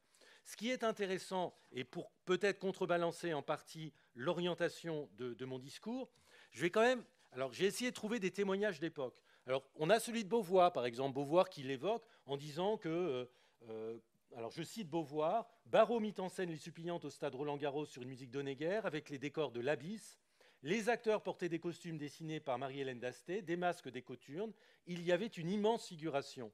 Le drame était précédé d'une courte pièce d'Aubé, donc rétrospectivement elle place les spectacles dans l'autre sens, 800 mètres était à la fin. Le drame était précédé d'une courte pièce d'Aubé, 800 mètres, à la gloire du sport, insipide, mais qui permettait d'apprécier les académies de Barrault, Cuny, Dufilot, Le Gentil et la beauté de Jean Marais. » Donc elle s'en tient au côté esthétique, certes, qui peut rappeler toujours le culte du corps, mais il n'y a pas d'interprétation qui soit du tout donnée dans ce sens-là. Je vais quand même citer ce témoignage parce que là, j'y crois, mais il est intéressant parce que justement, il ne dit pas ce que les constructions historiques vont dire par la suite. C'est un témoignage vraiment d'époque du sculpteur Paul Landowski, sculpteur important de l'époque, qu'on a lui aussi accusé d'attitude collaborationniste parce qu'il avait fait un des voyages artistiques subventionnés par les Allemands peu de temps avant en Autriche et en Allemagne. Mais Landowski, on a son journal et on s'aperçoit qu'il a une très bonne connaissance et il se rend compte même de l'interprétation qu'on va donner de son attitude alors qu'il n'est pas pour. Et Paul Landowski est allé voir le spectacle comme beaucoup et voilà ce qu'il écrit dans son journal immédiatement. Au stade Roland-Garros, le jeune Jean-Louis Barrault a monté un spectacle avec Les Suppliantes d'Eschyle et 800 mètres d'un moderne, une sorte de symbole de la collaboration, dans une compétition de course à pied. C'est assez idiot. Jean-Louis Barrault, qui n'a rien d'un champion sportif, était même un peu ridicule à côté de très beaux hommes qui jouaient à côté de lui. Alors, ce qui m'intéresse, c'est quand même une sorte de symbole de la collaboration dans une compétition de course à pied.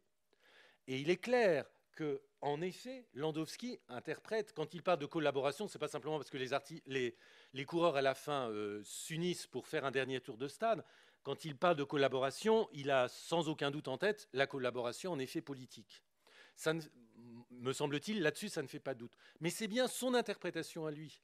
Et son interprétation qui repose sur ce que dit la pièce. C'est qu'en effet, la pièce montre des coureurs qui sont en rivalité, et à la fin, l'esprit sportif l'emporte, et ils sont capables de fraterniser au-delà de leurs conflits et de leur affrontement, et de faire un tour ensemble alors qu'il y a un vainqueur et qu'il y a des perdants. Et c'est parce qu'ils font tous la course ensemble que Landowski juge que c'est une sorte de symbole de la collaboration. Mais vous voyez que c'est son interprétation à lui, que c'est pas, le spectacle n'a pas été conçu dans cet état d'esprit. Mais à nouveau, vous voyez la complexité de la situation, c'est-à-dire que ni Aubé ni Barrault n'ont conçu le spectacle dans cet esprit-là, mais rien n'empêche le spectateur de l'interpréter dans cet esprit-là, parce qu'en effet, ça va dans le sens du spectacle, et là-dessus, il n'y a rien à dire. Mais vous voyez que cette interprétation-là ne repose pas du tout sur les mêmes éléments d'interprétation que le discours des historiens dont je vous ai fait part au début, qui date des années 80. Donc, voilà, en quelque sorte, c'est clair que parce que le spectacle a été présenté comme financé par le gouvernement de Vichy, on a eu cette interprétation du spectacle dans cette espèce d'amalgame. En fait, si on regarde les choses de près, le travail sur le corps et la nudité, c'est une caractéristique propre du travail de Barrault. Le premier spectacle de Barrault, en 1935, Autour d'une mer, a été connu avec 2 acteurs simplement. Barrault était quasiment nu pour jouer justement sur la force du corps, et Barrault est connu comme mime. C'est vraiment justement, ça fait partie de ces générations d'acteurs qui ont travaillé le corps en tant que tel, donc avant même le spectacle. Le jeu des masques, c'est quelque chose sur lequel Barrault viendra dans les années 50. En 55, il monte l'Orestie. Et je vous avais dit dans ses souvenirs qu'en montant l'Orestie, il dit un mot de ce spectacle des suppliantes. Je termine avec ces images-là qui reconstituent aussi l'époque, mais qui montrent aussi la différence de jugement. Ces images, elles sont quasiment du même moment. 30 juin 1941, on demande aux sportifs, dans des grands rassemblements, de prêter le serment de l'athlète. Vous voyez ce serment? Je promets sur l'honneur de pratiquer le sport avec désintéressement, discipline et loyauté pour devenir meilleur et mieux servir ma patrie. Mais là, on est bien dans un discours, dans une conception du sport asservie à une forme d'idéal vichiste. Il n'y a pas besoin de détailler l'attitude et le geste torse nu, en effet, des sportifs à gauche, ni a priori de jeunes filles, mais je pense qu'il y a aussi des garçons, en bas à droite, c'est le salut fasciste. Autrement dit, l'époque était bien marquée quelque part par ça, et je ne vais pas dire que le sport n'a pas joué du tout de rôle dans ces compromissions idéologiques. Mais ce qui est intéressant, c'est qu'on a un compte-rendu d'un critique, Jean Sylvain, dans un journal qui s'appelle Tous les sports. Et Jean Sylvain, quand il fait un compte-rendu du spectacle de Barrault et d'Aubé, parle du spectacle d'une manière esthétique sans rien dire d'une interprétation idéologique. En revanche, quand il évoque ces serments qui ont été prêtés dans ce cadre-là au Parc des Princes en 1941, voilà ce que dit Jean Sylvain. C'était une fresque de corps et d'âme en action. C'était la première fois que le problème de l'intellectuel... Pardon, justement, je dis une bêtise. Ce n'est pas cette citation que je voulais donner. Il faut que je trouve la bonne. C'est derrière. Excusez-moi. Parce que ça, justement, c'est ce qu'il dit à propos du spectacle de Barrault. Donc je reprends. Ce qu'il dit du spectacle de Barrault, c'est ça. C'était une fresque de corps et d'âme en action. C'était la première fois que le problème de l'intellectualité et de la poésie du sport était résolu au théâtre. Et quand il évoque ces rassemblements, voilà ce qu'il va dire. Il faut que je retrouve la citation. Voilà, c'est ça.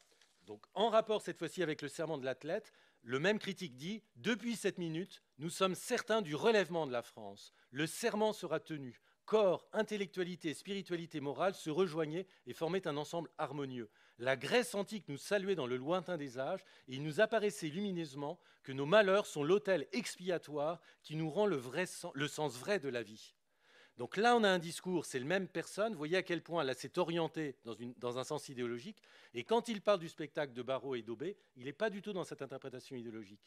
Donc, mais c'est compliqué pour nous, parce qu'évidemment, on va superposer historiquement ces deux événements quasiment simultanés. Ce serment de l'athlète, qui est un asservissement des sportifs dans l'ordre de Vichy et quelque part du nazisme, et le spectacle qui a été donné par Barrault et Aubé. Mais à mon avis, justement, on fait des confusions parce qu'on vient projeter... On vient construire des amalgames entre des choses, des événements qui ont été vécus par les mêmes personnes, mais pas du tout dans le même état d'esprit. Voilà. Donc, je m'arrête là-dessus, sur cette présentation. Voilà, vous avez compris que j'ai pas mal travaillé sur ce spectacle, mais qu'il est aussi... Enfin, voilà, peut-être aussi on se fait avoir, parce qu'il y a tellement de rayonnement dans tous les sens que c'est un spectacle, on a envie justement de lui faire une place, mais encore une fois, c'est un spectacle qui a été considéré, y compris par les auteurs, comme pas très réussi quand même. Mais il a une place, malgré tout, importante. Et la place qu'on lui fait actuellement, bon, elle mérite en tout cas d'être en partie relativisée, à mon sens. Voilà, merci de votre attention. Et je suis là pour répondre à vos questions.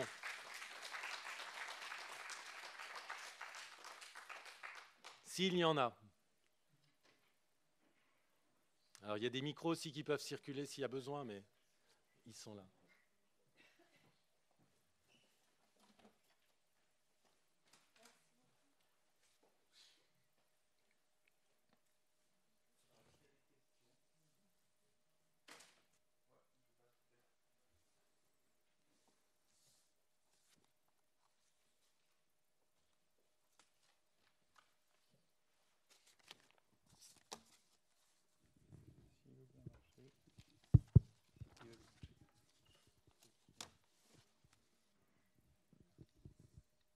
Bonsoir, monsieur. En fait, vous dites, par rapport à la collaboration, ça fait plus d'1 an que la France, particulièrement en zone occupée, est soumise à un lavage de cerveau par la radio et les journaux qui sont soumis à une censure. Et vous ne croyez quand même pas que, par exemple, le fait qu'ils perdent contre un Arien, l'homme du Nord, ça soit une sorte de soumission et subliminalement, tout le monde comprend ce que ça veut dire. Justement, peut-être, mais en tout cas, j'en ai aucune trace. Et vous voyez, j'ai bien cité justement, Oui, bien contre mon entendu. point de vue, celui de Landowski, qui ne va pas développer ça. J'ajoute quelque chose qui est marquant, c'est qu'il y a un homme de l'Est. Et ce n'est pas l'homme de l'Est qui est devant.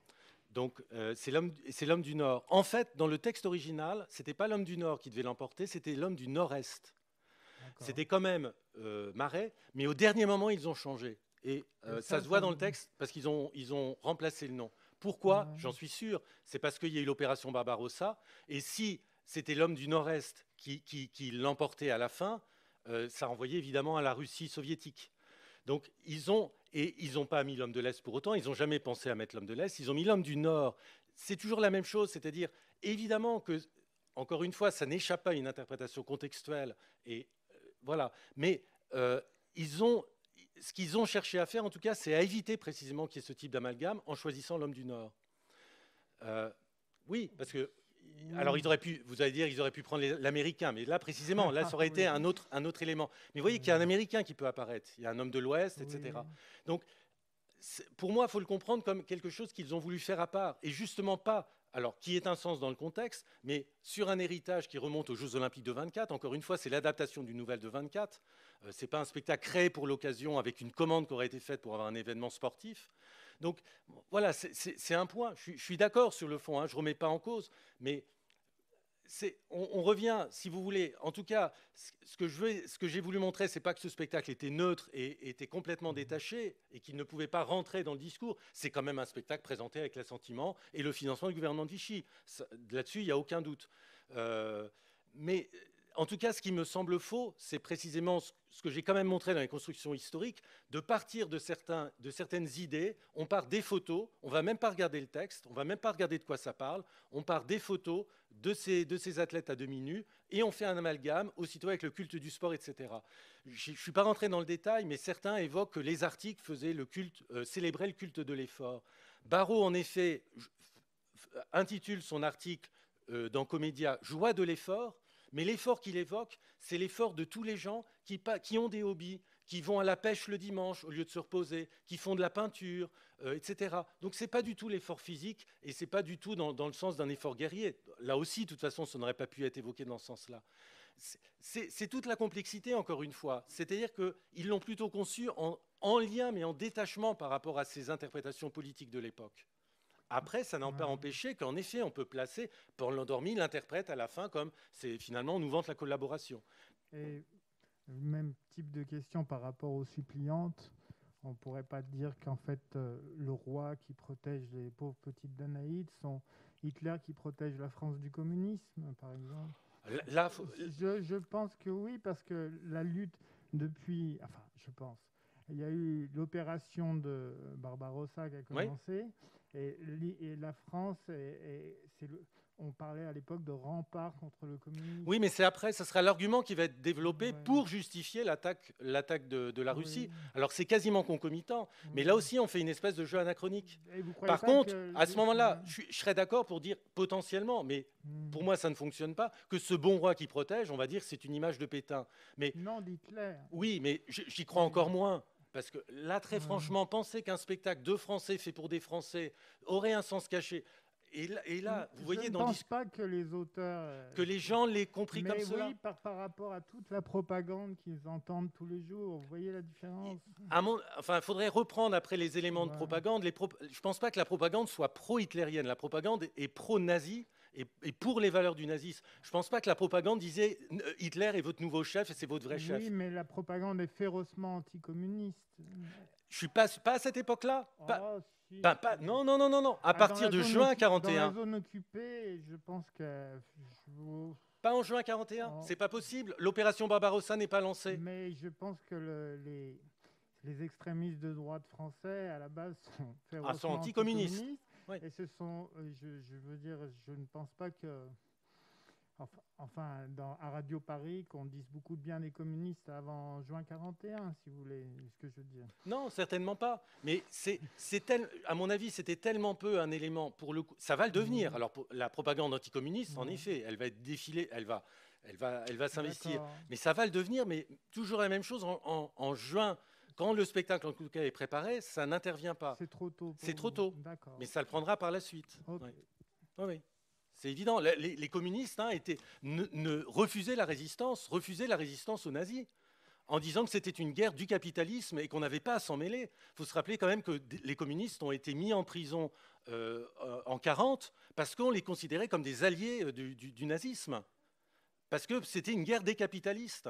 C'est le pacte germano-soviétique. Et tout ça va se retourner complètement avec l'opération Barbarossa, et les communistes vont fournir des bataillons des résistants, avec quand même aussi les gaullistes, aussi des gens d'extrême droite pour d'autres raisons, notamment par haine des Boches. Donc là, on sait que la résistance, elle a été marquée par des différences idéologiques très importantes. Mais encore une fois, on est en juin 1941. La résistance n'existe pas en juin 1941. Quand un des articles que je citais, d'Anne Frank dans Minuit, dit que Barrault s'était fait épingler par la presse résistante à cause de ce spectacle, c'est complètement faux. Il n'y a pas de presse résistance en 1941. Il commence à y avoir quelques tracts qui sont distribués contre les Allemands. Mais la vie artistique n'est absolument pas prise en compte.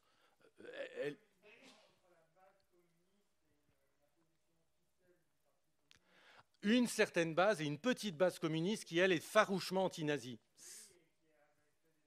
Oui. Ben, pas du tout approuvé par les dirigeants communistes, en tout cas à l'époque. Oui.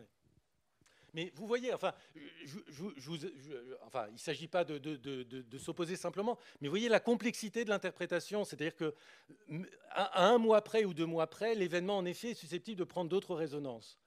Voilà, et ça joue à très peu de choses. Mais moi, alors, encore une fois, je ne dis pas du tout qu'il n'y a pas eu d'œuvre d'art. Les Pirates de Paris de Daxia, c'est complètement une œuvre collabo. Voilà, il y a eu ce type d'œuvre. Mais ce qui m'embête, c'est que quand on a des raccourcis, aujourd'hui, par exemple, le nom d'André Aubé, dans les ouvrages d'histoire du théâtre, il n'est plus cité que pour ce spectacle, en disant à chaque fois le spectacle d'André Aubé, 800 mètres, etc. C'est quand même pas très normal d'une certaine façon, parce qu'on fausse la perspective. Ce que j'essaie simplement de mettre le curseur au meilleur endroit, peut-être aussi, vous pouvez juger que je le ramène trop dans l'autre sens d'une certaine façon, mais c'est-à-dire que ces caricatures, si on caricature, on est appelé après à avoir d'autres caricatures. Donc je ne veux pas complètement sauver le spectacle, c'est pour ça que j'ai bien cité la position de l'endormi, qui montre que certains ont pu interpréter le spectacle dans un sens de la collaboration, mais ce qui m'intéresse, c'est plutôt ce témoignage précisément d'époque, qui n'est pas une reconstruction des années 80 sur un spectacle qu'on va interpréter à partir de données qui ne sont pas du tout celles du public de l'époque. Et encore une fois, quand Beauvoir n'évoque absolument pas le spectacle dans cet orbe-là, alors que Beauvoir, sur d'autres films, il y a un film par exemple où a joué Mouloudji, Les Inconnus dans la maison de Decoing, où le méchant était joué par Mouloudji, et Mouloudji faisait figure justement de l'être qui venait d'un autre pays qui n'était pas français. Et Beauvoir l'a fait remarquer à Mouloudji, et Mouloudji l'évoque dans ces moments en disant « Zut, on m'a fait jouer un rôle, je ne m'en étais pas rendu compte ». Donc ce type de situation pouvait se trouver à l'époque, et Les Inconnus dans la maison aujourd'hui est vu comme un film justement où les sous-entendus racistes sont présents. Mais vous voyez que même là, dans la compétition sportive, on aurait pu jouer sur des idéologies racistes, mais elles ne sont absolument pas présentes. Donc, qui est ce type de résonance, qu'on puisse les voir, pourquoi pas. Mais ce qui est intéressant, c'est que le fond du texte, en tout cas, n'est pas du tout, absolument pas dans cette perspective. Et si on regarde de près les auteurs, ils n'avaient aucune raison d'être dans cette perspective-là. C'est plutôt ça que je veux mettre en valeur. Est-ce qu'il y a une dernière question? Alors, il y en a une là? Oui.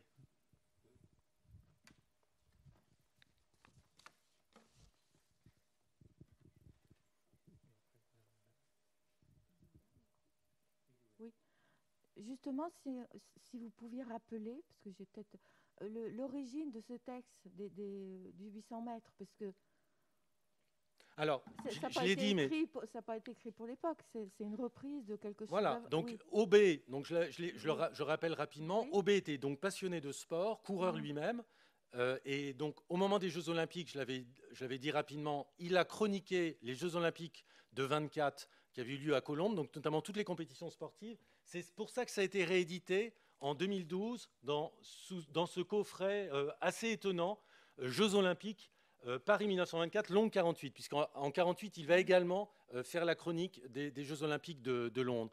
Et c'est dans ce coffret qu'on a donc reproduit le texte de 800 mètres. Et donc, en version radiophonique de 64, donc après la version théâtrale de 41, et donc qui rebondit sur une nouvelle qui est reproduite également dans le coffret, qui s'appelle le 800 mètres de, je crois que c'est Paul,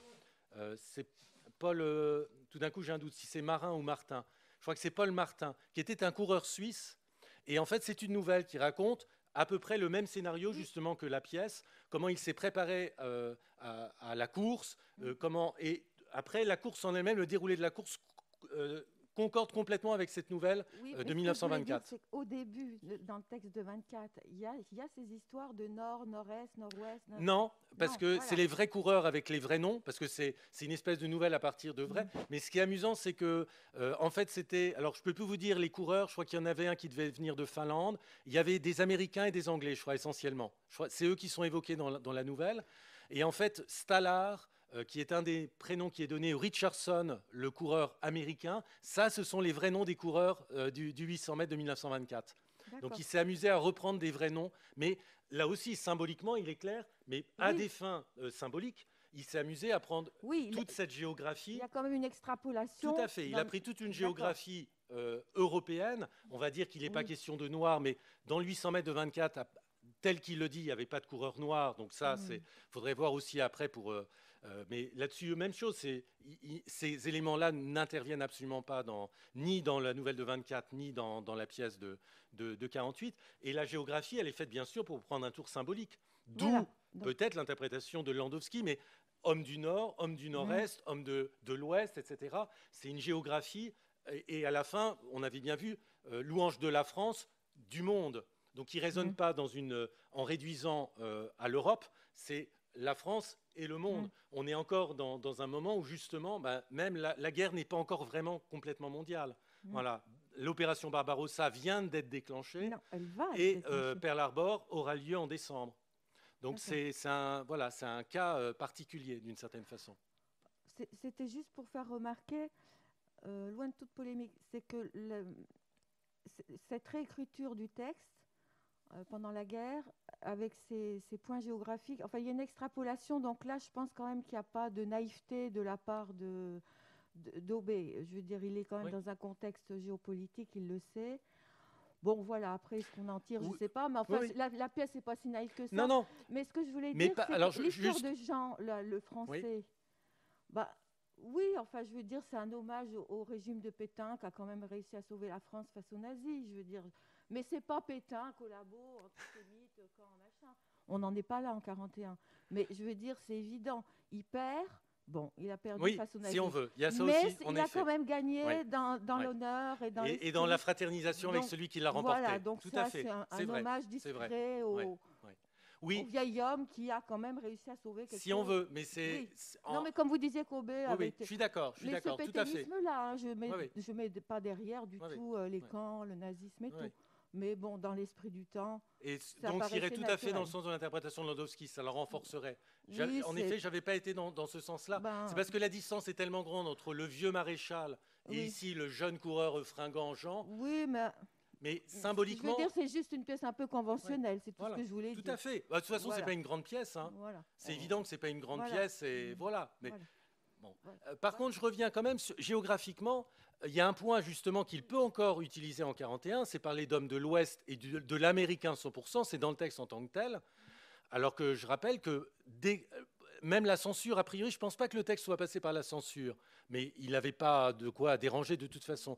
Mais quand la censure allemande va vraiment prendre les rênes, elle va interdire toute référence aux États-Unis ou à l'Angleterre, sauf si c'est des Jeanne d'Arc, etc. Mais dès qu'il sera question des États-Unis et de l'Angleterre, interdiction. Un exemple que je connais bien, c'est celui de Claudel. En 1941, on donne l'annonce faite à Marie à Paris, grand succès de la pièce. La jeune troupe, c'est la troupe du Rideau des Jeunes, veut monter l'échange de Claudel, pièce qui se situe aux États-Unis en 1890 avec 4 personnages simplement. On la soumet à la censure, on est en 1942, donc un an plus tard, à peine. Eh bien, la censure dit non, parce qu'elle se passe aux États-Unis, impossible. Et on demande à Claudel de la transposer dans un pays neutre, par exemple en Norvège. Et Claudel refuse de retoucher sa pièce, elle ne sera pas jouée. Donc vous voyez que cette référence géographique, en effet, elle a un jeu symbolique certain, mais ce symbolisme n'est pas un symbolisme qui renverrait à l'idéal, en tout cas nazi ou de l'Europe nazie. Non, c'était juste pour Jean qui me semblait pétain. Je suis d'accord, oui, tout à fait. Ouais. Bon, ben... Peut-être juste un dernier point, mais je ne veux pas vous embêter plus avec ça. Ce qui est très intéressant aussi dans le contexte de l'époque, ce qui montre aussi la complexité, c'est qu'on a des cas de réaction du public de l'époque. Et on sait par exemple qu'il y a une pièce de Monterland. Et on sait que Monterland était assez proche des idéaux fascistes et assez proche de la collaboration. La Reine morte est donnée à la Comédie Française, ça doit être en 1942. Et dedans, il y a une réplique qui dit que le roi met toute la jeunesse en prison. Et le public s'esclaffe, rigole, parce qu'il y voit, et donc on a la réaction du public, parce qu'il y voit une situation de l'époque où toute la jeunesse qui est opposée au collabo, on l'envoie en prison, voire on la fusille. Autrement dit, le public était capable de prêter des intentions à des textes qui pourtant n'étaient pas du tout conçus dans l'esprit de la résistance. C'est aussi ça qui est très compliqué dans ce climat de l'époque. C'est-à-dire qu'on a vraiment ces lectures des spectateurs qui échappent finalement aux présupposés. Et le propre aussi du théâtre, c'est ce qu'on appelle la polysémie du texte théâtral. Un texte théâtral, il n'a pas une interprétation figée. Ce n'est pas la voix d'un auteur, c'est des personnages qui ont plusieurs discours et les interprétations, chacun les construit. C'est pour ça aussi que le théâtre, c'est très compliqué un théâtre idéologique. À développer. Donc je termine simplement là-dessus. Voilà. Quelque part, l'art, il a essayé de continuer d'exister, ce qui n'a pas empêché qu'on peut lui prêter des sous-entendus de l'époque avec le climat. Après, la question, je reviens au début, est-ce que le fait d'avoir continué leur art, on doit leur en tenir rigueur ou pas? Est-ce que le fait d'avoir continué une pratique artistique est un tort dans un climat où on aurait attendu des artistes peut-être autre chose? Voilà, c'est ça aussi vraiment le fond pour le coup du problème. Je m'arrête là-dessus, je ne veux pas vous embêter plus. Ah, alors s'il y a une dernière question. Toute dernière question et avec réponse courte, Pascal, si c'est possible. On est capable. C'est simplement, je crois, lorsque vous aviez montré les 3 ouvrages, le 3e avec la photo sur laquelle il y a les sculptures. Oui. Vous aviez dit que vous aviez une petite anecdote, alors si jamais on a le temps, si je ne retiens pas trop les gens. C'est pour alléger, si on peut dire. Exposition donc, des statues d'Arnaud Breker à l'Orangerie, donc en 1942, avec un texte de Cocteau, « Salut Arnaud Breker » en première page de Comédia. Et là, c'est vraiment, on va dire, l'esprit collaborationniste, en effet, qui domine. Visite l'exposition avec ces beaux athlètes nus, passe à l'exposition Sacha Guitry, dont l'attitude également peut prêter à de multiples controverses. Et Sacha Guitry qui dit « Heureusement que ces hommes sont statufiés, parce qu'ils entreraient en érection, on ne pourrait même plus circuler. » Voilà. C'était pour se moquer évidemment de ces sculptures athlétiques des nazis. Bon, petit mot, alors évidemment, c'est de l'humour peut-être aussi un peu lourd par rapport à l'époque, mais voilà. Ça a des anecdotes de ce type-là, il y en a à l'appel, évidemment. Bon, merci beaucoup, Pascal.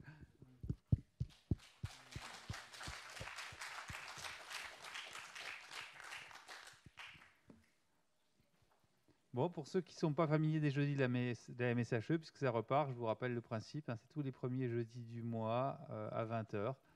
Et donc, vous avez le programme, a priori, dans l'entrée, aussi sur Internet. Et on parlera d'archéologie dans un mois. Merci à vous d'être venus.